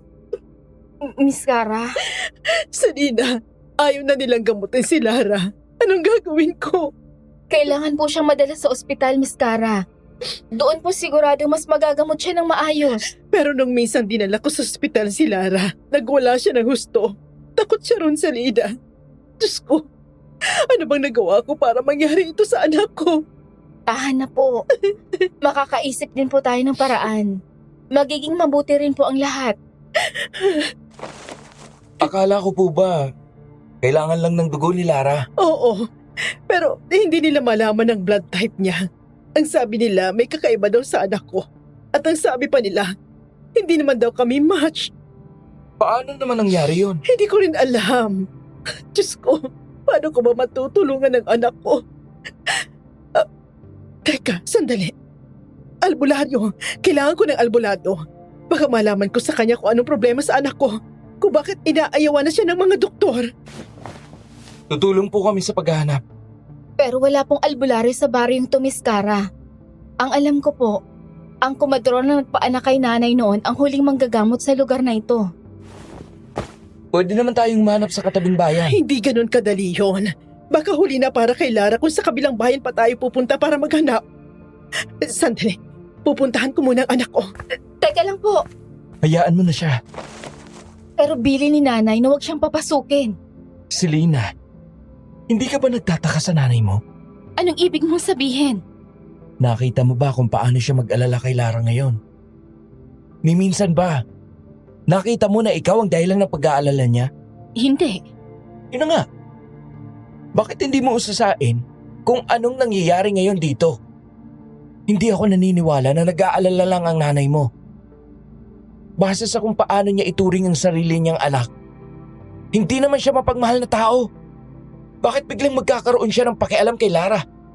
Ano namang pwede maging ibang dahilan, Ellie? Bata pa lang ako. Nakikita ko na sa nanay ko na mahal niya si Lara. Minsan, gano'n naman talaga, hindi ba?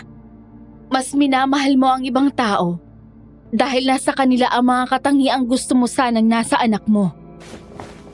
Maling paniniwala yan, Selena. At saka, ibang kutob ko eh. Ang mabuti pa, pumunta tayo sa inyo. Hindi ba't may kaisa-isang kapitbahay kayo ron? Si Father Danilo? Siya na nga. Magtanong tayo sa kanya. Paano kung may nalalaman siya tungkol sa mga nangyayari? Paano mo naman naisip yun? Magkalapit bahay lang kayo, Selena. At maliban sa akin, mukhang siya lang rin ang hindi takot sa'yo. Baka naman dahil pari siya at may pangontara siya sa masasamang elemento. O baka naman dahil alam niya ang totoo. At yun ang dahilan kung bakit hindi kanya kinatatakutan. Selena! Lara, ayos ka na? Oo! At huling-huli ko yung kalandian mo, Selena! Anong sinasabi mo? Sandali, hinahanap ka ng mama mo, tatawagin ko muna si Miss Cara. Huwag mong iniiba ang usapan, Selena. Akala mo ba tanga ako? Ano? Ellie, sumagot kayo! Lara, wala tayong relasyon. Walang nanloloko sa'yo. Ganun na lang yon? Sandali, pag-usapan natin ito ng maayos. At saka sa loob na tayo, Lara. Baka mapasama pa ang pakiramdam mo. Hindi! Walang aalis ng mansyong to. Lalo ka na! Lara, ano ba? Kailangan mo pa bang manakit? Oo! Dahil ang pinakaayaw ko sa lahat ay malandi at manloloko katulad niyo! Tama na, Lara. Nasasaktan ako! Yan ang napapagay sa malanding katulad mo! Pag hindi ako nakapagtimpi sa'yo ngayon, lulumpuin talaga kita! Ano ka, Lara? Umalis ka sa ibabaw niya at tigilan mo na si Selena! Masyadong malakas si Lara para sa isang kagagaling lang sa delikadong karamdaman. Inibabawan niya ako noon sa bunot at sampal ang sunod-sunod kong natanggap. Sa sobrang lakas niya, naramdaman ko ang mga kuko niyang bumabaon sa braso ko, sa pisngi ko. Kita ko kung paano pilit siyang inaalis ni Ellie, pero isang tulak lang ni Lara, tumalsik siya palayo sa akin. Kasabay ng pagdaing ko ang takot. Matinding takot, Miss Amy. Dahil kay nanay lang ako nakaramdam ng ganong klaseng lakas. Ang paraan ng pagkakahawak niya sa mga braso ko, walang pinagkaiba. Magkasing lakas sila. At kung tutuusin, parang mas malakas pa si Lara. Parang pinipigilan lang niya ang sarili niya na tuluyang patayin ako. Sa lakas ng iyak ko, nagmamadaling lumabas sina Miss Cara at nanay mula sa loob ng mansyon. Agad nilang sinubukang paghiwalayin kami. Pero tulad ng kay Ellie, isang galaw lang ni Lara, tumilapon din si Miss Cara. Hanggang si nanay na mismo ang humawak kay Lara. Inaangat siya mula sa ibabaw ko na para bang siya lang ang kayang gumawa nun. Agad akong dinaluhan ni Ellie. Niyakap niya ako ng mahigpit hanggang nakatitig siya kay Lara. Galit, gulat at takot ang sabay-sabay sa kanyang mga mata. Anong klaseng nilalang ka, Lara? Anak, anong nangyayari sa'yo? Ano ba? Bitawan mo nga ako! Pasensya na, anak. Anak? Anong anak? Huwag mo nga akong tinatawag na anak. Bitaw! Ay, nakakasuka yung katawan mo at inilapit mo pa sa akin! Lara, hindi na kita makilala. Ano bang nangyayari sa'yo? Bakit bigla naghihilom ang sugat mo? At Maria, anong ginawa mo sa anak ko? Ikaw ang kasama niya lang kanina, hindi ba? Wala akong ginawang masama sa kanya. Ginawa ko lang ang alam kong makakatulong sa kanyang sitwasyon. Ano namang alam mo sa kalagayan niya, Maria? Nay, umuwi na lang ho tayo. Hindi ako uuwi hanggat hindi ko nasisiguro ang kalagayan ni Lara. Maria, ano ba? Sumusobra ka na sa pakikialam sa buhay ng anak ko, ah! Akala mo ba hindi ko napapansin ang ginagawa mo? Bakit hindi ang anak mo ang pagtuunan mo ng pansin? Dahil hindi mo siya naaalagaan ng tama. Kung hindi ka pabayang ina, hindi siya mapapahamak ngayon. Wala kang karapatang husgahan ang pagiging ina ko sa nangyari. Sino ka ba, ha? Sarili mo nga anak hindi mo maalagaan at mahalin ng maayos? Kaya kung may inamang puno ng pagkukulang dito, ikaw yon! Diyan ka nagkakamali. Sa ating dalawa, ikaw ang walang kwentang ina! Walang hiya ka! Ang kapal na mukha mo! Tama na ho, nanay! Ma, tama na! Ano ba? Bitawan mo ang mama ko! Aling Maria, tama na! Nakakasakit na kayo ng gusto! Ano ba? Sinabi na huwag mo sasaktan ang mama ko eh! Nanay! Diyos ko! Ayos ka lang po ba, Nay? Umuwi na lang po tayo! Hindi! Bitawan mo ako! Kayong dalawa, umalis na kayo ng mansyon na to ngayon din! Hindi ba kayo nahihiya sa mga sarili nyo? Ang kakapal ng mukha niyong tumuntong sa lugar na to! Mga pulubi! Hindi kayo nababagay dito! Masyado ka nang mapangmataas, Lara. Kahit sino, wala kang maloloko sa pagbabalatiyo mo. Noon pa mang una kitang nakilala, may kutob na ako may tinatago kang kasamaan. Hindi nga ako nagkamali. At mabuti na lang, hindi ikaw ang pinili ko. Pagsisisihan mo yung desisyon mong yan, Ellie! Kung pipiliin mo si Selena, sisiguraduhin kong hindi lang kayo mahihirapan. Paggagapangin ko pa kayo sa putikan hanggang sa magmakaawa kayo sa akin! Tama na, anak! Tama na! Umalis na lang kayo pakiusap. Kayo ang nagdadala ng sama ng loob sa anak ko! Maging si Nanay Miss Amy, wala nang nagawa ng lapitan na kami ng mga kutsero at palabasin ng mansyon. Inaasahan ko noon ang mga sermon niya pero sa halip, nakita kong lungkot sa mga mata niya. Tahimik lamang siyang naglalakad sa kabilang direksyon na para bang hindi papunta sa amin at hindi nagsasalita sa unang pagkakataon. Gusto ko siyang sundan noon.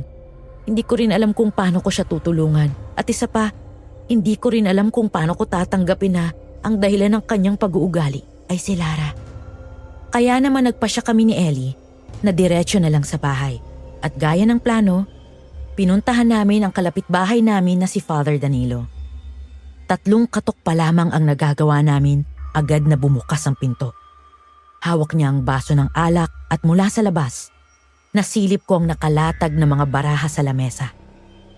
Nang tumingin ako kay Father Danilo, ang kanyang karaniwang ngiti ay biglang nawala at nakatitig lamang siya sa tabi ko kung saan nakatayo si Ellie. Magandang hapon po, Father. Pwede po ba namin kayo makausap? Para saan? Ang totoo po niyan, Father, hindi rin po namin alam. Gusto ko lang po sana na magtanong tungkol sa nanay ko. Yun ba? Halika kayo, pumasok kayo. Pasensya na kayo sa kalat. Katatapos lang nagmisa ko at naisipan kong maglibang. Okay lang po, Father. Kayo lang po bang nakatira dito, Father? Oo, iho. Bakit po dito kayo nakatira? Hindi po ba dapat ay sa simbahan? Maliit lamang ang simbahan sa baryong ito, iho. Hindi rin naman pinagtutuunan ng pansin para palakin. Isa pa, bahay ito ng mga magulang ko. Kaya dito na rin ako tumutuloy. Para kahit papaano ay hindi matenga ang bahay. Napakatagal na po pala ng bahay na ito kung ganon. Oo, iha. At marami nang nangyari sa loob ng 4 na sulok ng bahay na ito. Hindi naman po sa nakikialam ako pero hindi po ba bawal mag-asawa ang mga pare? Ganun na nga. Bakit iho? Bakit po kayo may asawa at anak? At ano? Paano mo naman nasabi yan? Wala namang nakatira dito kundi ako lamang. Wala akong asawa at anak. Pero bakit po puno ng mga regalo ang bookshelf na ito? At lahat ay nakalaan para sa iisang address at iisang pangalan ng babae? Regalo ko yan para sa aking kapatid. Oo, sa anak niya. Pero wala na sila rito kaya hindi ko maibigay. Naisip ko na lang na ipunin ang mga regalo ko at kapag nakita ko na muli siya, maibibigay ko na sa kanya ang lahat. Kung ganon, mukhang nakita niyo na po siya, Father. Oo, nakita ko na siya. Ano pong pinag-uusapan niyo? Wala si Lina. Nandito na rin lang naman tayo. Gusto lang po sana naming malaman, Father. Kung may napapansin po ba kayong kakaiba kay Aling Maria? O kung anong dahilan, bakit mas pinagtutuunan niya ng pansin ang anak ng iba kesa kay si Lina? Ay, sa wakas, ay nag-uusisa ka rin si Lina. Po? Kaya naglagi kong binabakit sa iyo, Iha. Noong ipinagbubuntis ka pa lamang ng nanay mo, kahit anong bato ng mga tao sa kanya na magiging malas ang kanyang anak, ipinaglalaban at ipinagtatanggol ka pa rin niya. Saksi ako sa lahat ng mga pangyayari dahil nandito lamang ako parati. Pero noong ipinanganakan niya, natatandaan kong ako pa ang tumulong sa iyong ina para makarating sa kumadrona ng baryo. Pero noong panahon iyon, nasa kubo din ng kumadrona ang mayamang buntis. Si Miss Cara po ba? Nabanggit nga po niya sa akin na sabay sila ng anak noon. At sa iisang kumadrona din. Oo. Siya nga. Pareho ko silang nakitang nanganak. Katulong ako ng kumadrona noong gabing iyon sa paglilinis ng bata. Kaya hindi ako magkakamali. Pero nawala ng malay si Miss Cara noon matapos niyang ipinanganak si Lara. Kaya naman inutusan ako ng kumadrona para sunduin ang mga kutsero ni Miss Cara para madala ito sa ospital.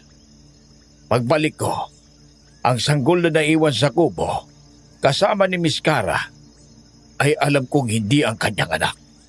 Kinabukasan, doon ko na nakita si Maria. Hawak ang sanggol na alam kong hindi kanya. Ho? Sinasabi niyo po bang pinagpalit ni Aling Maria ang mga anak nila? Ganun na nga. Kaya nga hindi rin ako umaalis kalapit ninyo. Si Lina, may pakiramdam kasi ako na may kinatatakutan siya sa baryo. Kaya niya ginawa yon. At kung ano man yon, malakas ang kutob kong may kinalaman yon sa iyo at sa anak ni Miss Cara na si Lara. Sandali. Kung nagkapalit kayo noon, ibig sabihin, hindi mo ina si Aling Maria. At kaya ganun na lang ang pag-aalala niya kay Lara ngayon dahil yun ang tunay niyang anak. Pero hindi ako makapaniwala. Bakit naman gagawin niya ni nanay? Kung mahal niya ang anak niya, bakit niya ibibigay sa ibang ina? At ako, kung totoo ito, ibig sabihin, 2 dekada ako umaasa sa pagmamahal ng hindi ko naman pala tunay na ina. Bakit hindi kayo nagsalita tungkol dito, Father? Bakit nanahimik kayo kung alam niyo naman pala ang posibleng nangyari noon? Dahil may tinatakasan din ako. Palakihang nagawa kong kasalanan noon. At kapag binanggit ko ang nangyari sa inyo, si Lita, alam kong alam din ng nanay mo ang kinatatakutan ko. At parati niyang pinararating sa akin, nalalaganap din ang balita sa kasalanang nagawa ko. Kung hindi ako mananahimik. Po, hindi ko po kayo maintindihan. Umibig ako at nagkaanak si Lina. Patago lamang ang aming relasyon dahil sa sitwasyon. Pero isang araw nalaman niyo ni Maria. Tahimik pa siyang dalaga noon. Sinabi niya sa akin na hindi ko dapat naalalahanin ang nakita niya. Dahil hindi naman niya ugali ang makialam.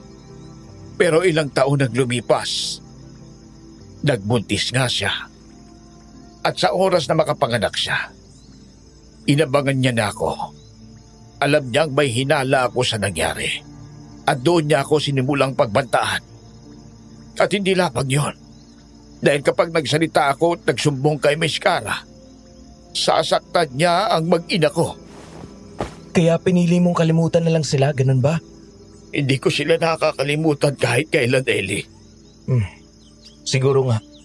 Pero ano bang magpapabago ng lahat? Kahit anong mangyari, mali pa rin ang nagawa ninyo. Alam ko yun. At dadaling ko yun hanggang sa aking hukay. Sandali. Ellie, posible bang? Maraming salamat po, Father. Malaking tulong ito. Ngayong alam ni Selena ang totoo, kami nang bahalang ipaalam ito kay Miss Cara. Sa kanilang lahat, silang dalawa ni Selena ang niloloko nila ng gusto. Sige, mag-iingat kayo. Ito nga pala ang rosaryo. Benditado yan at ilalayo kayo sa masama. Hindi na. Hindi ako naniniwala sa mga ganyang bagay. Lalo na kung makasalanang tao lang din naman ang nagbindisyon. Akin na po, Father. Ako na po ang kukuha. Maraming salamat po. Walang ano ba. Katahimikan ang muling namayani matapos ang lahat, Miss Amy. Muli kaming umakyat ni Ellie sa burol. Pareho kaming walang imik. Parehong may mabigat na pasan sa araw na yon. Habang nakasandal siya sa puno, ako naman ay nakatanaw sa malawak na baryo kung saan nangingibabaw ang malaking mansyon ni na Miss Cara. Sa mga sandaling yon, tahimik lamang akong umiiyak. Bakit ganun magbiro ang tadhana sa akin? Hindi ko alam kung paano ako maniniwala. Kahit mapanakit si nanay, alam kong mahal ko pa rin siya at importante siya sa akin. Hindi lang yun, naisip ko rin si Miss Cara. Paano niya matatanggap ang isang tulad ko? May pag-asa pa bang maayos ang lahat? Puro tanong ang laman ng isip ko noon, Miss Amy. Hindi ko alam kung ano ang dapat kong unahin o hanapan ng sagot. Pakiramdam ko, matapos ang ilang taong paghihirap, hahantong naman ako sa alanganing sitwasyong ako pang makakasira sa samahan ng isang mag-ina dahil lang sa hindi siya ang tunay na anak. Paano ko gagawin yun, Miss Amy? Alam kong wala akong lakas ng loob. Mas pipiliin ko na lamang na manahimik, hintayin kung ano ang susunod na mangyayari, kesa unahin ko ang sarili kong kapakanan. Kailangan mong sabihin ito kay Miss Cara. Para saan pa?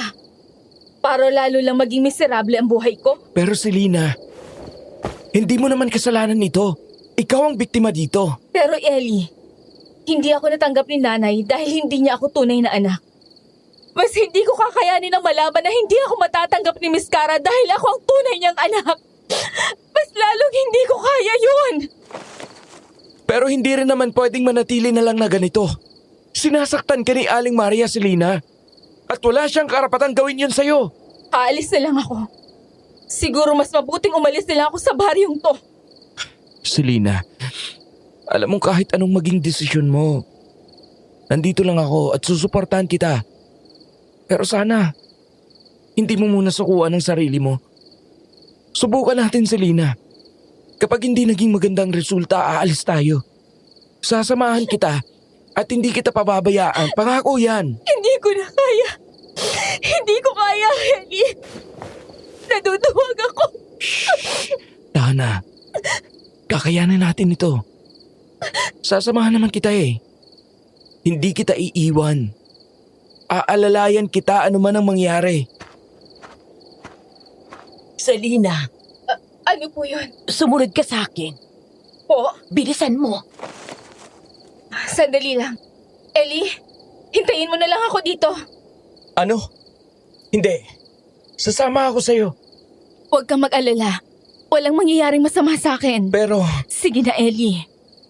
hindi ako maghihintay lang dito. Susunod ako sa inyo. Hindi na lang ako magpapahalata sa nanay mo. Sige, mauna na ako. Mag-iingat ka. Binigyan ko ng mahinang tango si Ellie bago ko siya iwan doon at sumunod kay nanay. Pagdating namin sa paanan ng burol, may nakaabang na sasakyan at agad niya akong pinapasok sa loob. Nagtataka man ako, hindi na ako nagtanong pa, Miss Amy, dahil tahimik lang si nanay noon. Para bang ayaw niyang magbitaw ng kahit isang salita. Gusto ko sanang itanong sa kanyang tungkol sa lahat ng nalaman ko pero natatakot akong mapagbuntunan niya ng galit. Ilang sandali pa, huminto na ang sasakyan sa harap ng malawak na karagatan. Gabi na noon, kaya tanging liwanag ng buwan lang ang nagsilbing tanglaw namin. Bumaba kami ni nanay sa dalampasigan at sa paligid ay tanaw ko ang naglalakihang mga puno. Para bang may mga matang nakamasid sa amin mula sa madidilim na bahagi ng gubat, Miss Amy. Ramdam ko ang kaba, ngunit pininglit kong itaboy yon at pakalmahin ang sarili.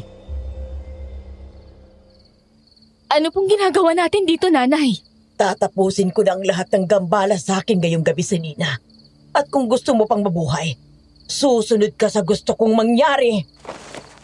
Bakit po? Ano po bang gagawin niyo? Nakikita mo ba ang malaking bangkang yon?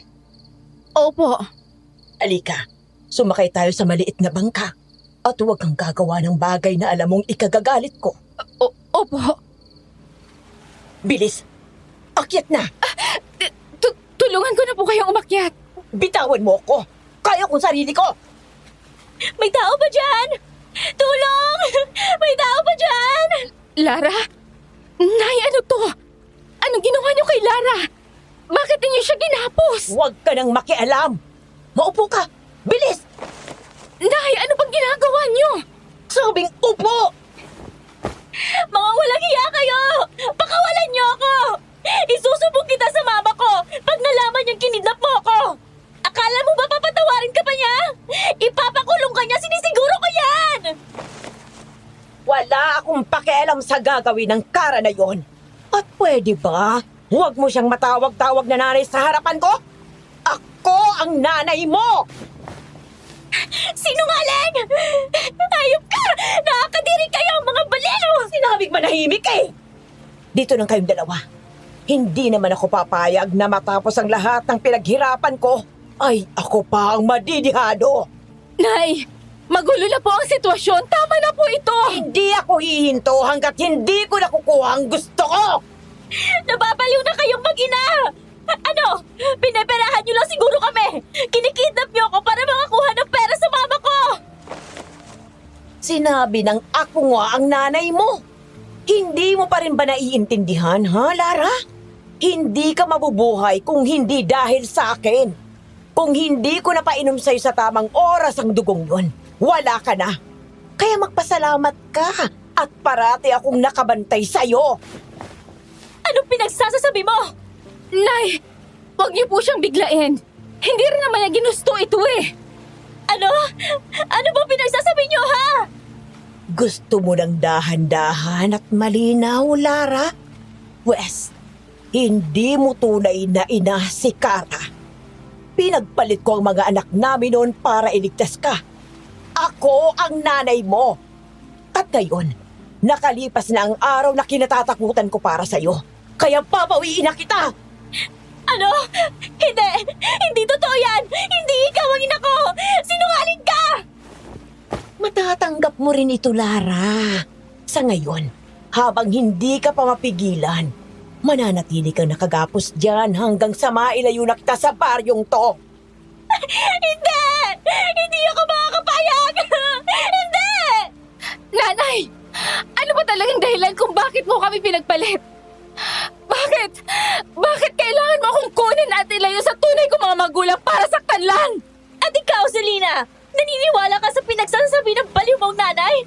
Ano? Pati ang mama ko gusto mo na rin agawin sa akin? Hindi kita inaagawan, Lara. Hindi ko naman ginustong makasakit ng kahit sino. Bait-baitan ka pa ngayon? Ang sabihin nyo, plano nyo talaga to para lukohin ang mama ko at matutan nyo kami ng pera? Hindi ko kailangan ng pera ng Kara na yan. Hindi mo naman kailangan ng pera para mabuhay sa unang banda. Kung hindi nga lamang dahil sa hula ng kumadrona, hindi ko kayo ipagpapalit.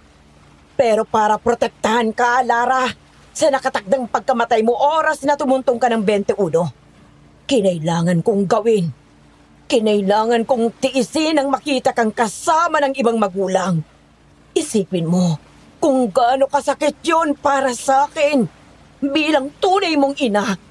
Kaya imbis na mag-inarte ka, Lara, isipin mo naman ako. Anak, ikaw lang ang iniisip ko simula sanggol ka pa. Kapakanan mo lang ang sinisiguro ko. Hindi! Nagsisinungaling ka lang! Hindi ako makakapayag na anak ako ng isang katulad mong aswang! Tingnan mo ang sarili mo! Napakalayo mo sa akin! Tao ako! Hindi ako halimaw! Nabuhay ka lang na tao, Lara. Pero dugo pa rin ang magpapagaling sa'yo. Sariwang laman ng tao pa rin ang gusto mong kainin. At sino bang nagbibigay sa'yo ng mga yun? Ako! Nasa pamamahay ka lang ni Kara, pero ako ang nag-aalaga sa'yo. Hindi! Hindi totoo yan! Tahan na, Lara! Isa ka pa! Manahimik ka! Siguro tuwang-tuwa ka ngayon! Nakuha mo na sa akin si Ellie! Ngayon pati ang nanay ko kukunin mo rin! Lara, hindi ako ganun! Mahal ka ni Miss Kara kahit siya! Alam ko hindi matatanggap ito! Kahit pa ako ang tunay niyang anak! Palagay mo ba ganun kadali para sa kanya natanggapin yon? Kagaya mo, naiipit din ako sa sitwasyon. Kung ikaw, hindi mo tanggap ang nanay mo, ako naman, alam ko hindi ako matatanggap ng tunay kong ina! Wala akong pakialam sa'yo, pero hindi ako papayag na sumama sa inyo! Tingnan na lang natin ngayon. Nagulat ako nang biglang sumabog ng malakas ang unahan ng sinasakyan naming bangka. Nang lumingon ako, nakita kong wasak na ang makina at imposible na kaming makaalis pa. Para akong nabuhayan ng pag-asa, Miss Amy. Agad na lumapit si Nanay Maria kay Lara at pinakawalan nito mula sa pagkakagapos habang unti-unting lumulubog ang bangka. Pero matapos niya yon, bigla siyang itinulak ni Lara ng ubod ng lakas. Tumalsik si Nanay sa dalampasigan at agad namang tumalon si Lara upang sundan siya. Naiwan ako sa bangkang palubog, nakagapos pa rin at walang magawa. Kita ko pa kung paano nagsalpukan si Nanay at si Lara sa buhanginan. Pero hindi ko na lubos na natutukan yon dahil pumasok ng tubig sa loob ng bangka at mabilis na akong nilalamo ng dagat. Paulit-ulit akong sumigaw, umaasang mapapansin nila pero ni isa sa kanila hindi lumingon. Hanggang sa tuluyan na akong lumubog, Miss Amy. Sa ilalim ng tubig, habang bumabagsak ako pababa, napadasal na lamang ako. Na kung yun man ang huling sandali ko, sana kahit paano matanggap ako ng tunay kong ina. At bago ko pa man tuluyang ipikit ang aking mga mata, may biglang yumakap sa akin. Kinalagan niya ang aking pagkakagapos at isinama ako paakyat sa ibabaw. Pagdating namin sa dalampasigan, pareho kaming hingal na hingal ni Ellie. Habol hininga, ngunit buhay. Ayos ka lang ba, Selena? Ayos na ako. Salamat. Dito ka, Selena! Sa tabi! Baka masaktan ka nilang dalawa! Hindi matanggap ni Lara na anak siya ni Nanay Ellie. Anong gagawin natin? Baka magpatayan silang dalawa. Hindi sasaktan ni Aling Maria ang pinakamamahal niyang anak, Selena. Ang alalahanin mo ay baka mapatay ni Lara ang sarili niyang ina. Anak, Lara! Tama na, anak! Tigilan mo na yan! Tama na, anak ko! Papatayin kita! Sige! Patayin mo ko! At pag nangyari yon, maiiwan kang mag-isa. Akala mo ba tatanggapin ka pa ng kinikilala mong ina kung magiging ganap ka ng aswang? Hindi! At ikaw mismo, alam kong lalayuan mo siya. Dahil ngayong nakatikim ka na ng dugo, siguradong magsisimula ka lang magutom at maghanap ng mabibiktima. Akala mo ba matutulungan ka nila, ha, Lara? Hindi! Ako lang! Ako lang ang makatutulong sa'yo! Hindi! Hindi ikaw ang tunay kong ina! Ayaw kong maging aswang! Sabihin mong hindi totoo to! Patawarin mo ako, anak. Hindi ko rin alam ang tunay na nangyari. Pero hindi man kita, anak. Alam mo, mahal na mahal kita. Kaya pakiusap, tama na ito. Ayoko ba? Ikaw lang ang ina ko, hindi siya! Hindi mo ako halimaw! Alam ko, Lara, hindi ka masama. At kahit anong mangyari, mananatili pa rin akong ina mo. Hindi man tayo magkadugo. Mahal na mahal kita! Para bang napakabilis na mga pangyayari, Miss Amy. Biglang nagsulputan ng napakaraming nilalang mula sa madilim na sulok ng kagubatan. Agad kaming natahimik ni Ellie. Parehong handang tumakbo kung kinakailangan. Pero hindi naman sila lumapit. Si Nanay Maria lumapit kay Miss Cara at dahan-dahang kinuha si Lara mula sa kanyang mga bisig. Pareho silang umiiyak noon. Si Miss Cara halos mapatid ang tinig sa paghikbi habang pinapanood na kunin ni Nanay si Lara. At si Nanay, wala siyang imik, ngunit bakas ang bigat ng loob sa kanyang mga mata. Ilang sandali pa, lumapit sa kanila ang iba pang mga nilalang. Mga aswang din, gaya nila. At sabay-sabay silang naglakad papasok sa madilim na bahagi ng gubat hanggang sa tuluyan na silang lamunin ng dilim. Umaalingaw-ngaw sa dalampasigan ang malakas na iyak ni Miss Cara. At ako naman, itinago ko ang mukha ko sa balikat ni Ellie. Pilit na pinipigil ang luha. Pero hindi rin ako nagtagal, Miss Amy. Nang marinig kong tinawag ni Miss Cara ang pangalan ko, napahinto ako at dahan-dahang lumingon pabalik. Celine, Oo. patawarin mo ako. Napabayaan pala kita ng gusto. Kung sana lang alam ko noon. Hindi niyo na po kailangang pilitin ang sarili niyo, Miss Cara. Hindi naman po ako nagmamadaling matanggap niyo. Sapat na po sa akin na alam ko ang totoo. Pero anak kita, kailangan kong bumawi sa'yo. Sa tamang panahon na lang po, Miss Cara. Kapag handa na po kayo, hindi niyo kailangang madaliin. Pero Mahinang tango at marahang ngiti ang nabigay ko sa kanya noon, Miss Amy. Bago ako tuluyang tumalikod at humakbang palayo. At ngayong inaalala ko ang araw na yon, pakiramdam ko, hindi ko na muling kayang daanan pa. Alam ng Diyos kung gaano ko siya kasabik na mayakap noon. Pero mas nanaigang takot.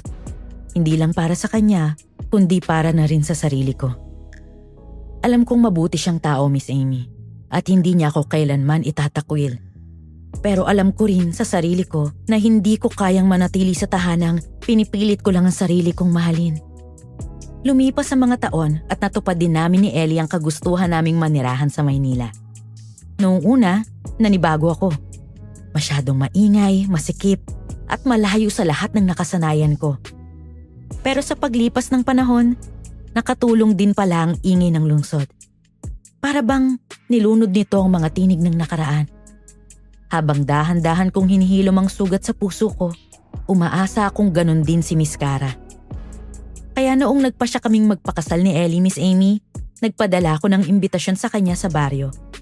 At sa araw ng kasal namin, nagkita kaming muli nang may ngiti, hindi na luha. Doon ko rin naramdaman na sa wakas, maayos ng lahat sa pagitan naming dalawa. Hanggang dito na lamang po ang kwento ko, Miss Amy. Maraming salamat po sa pakikinig at sa pagbibigay ng daan sa tinig ng mga katulad kong matagal nang nanahimik. Para po sa lahat ng tagapakinig ng bagong channel na ito, ano pong masasabi ninyo sa naging desisyon ko na lumayo sa aking tunay na ina? Nagsayang lamang ba ako ng oras o tamang ginawa ko para sa sarili ko? Ibahagi po ninyo ang inyong saloobin sa comment section at babasahin ko po ang inyong mga komento. Maraming salamat po sa pakikinig.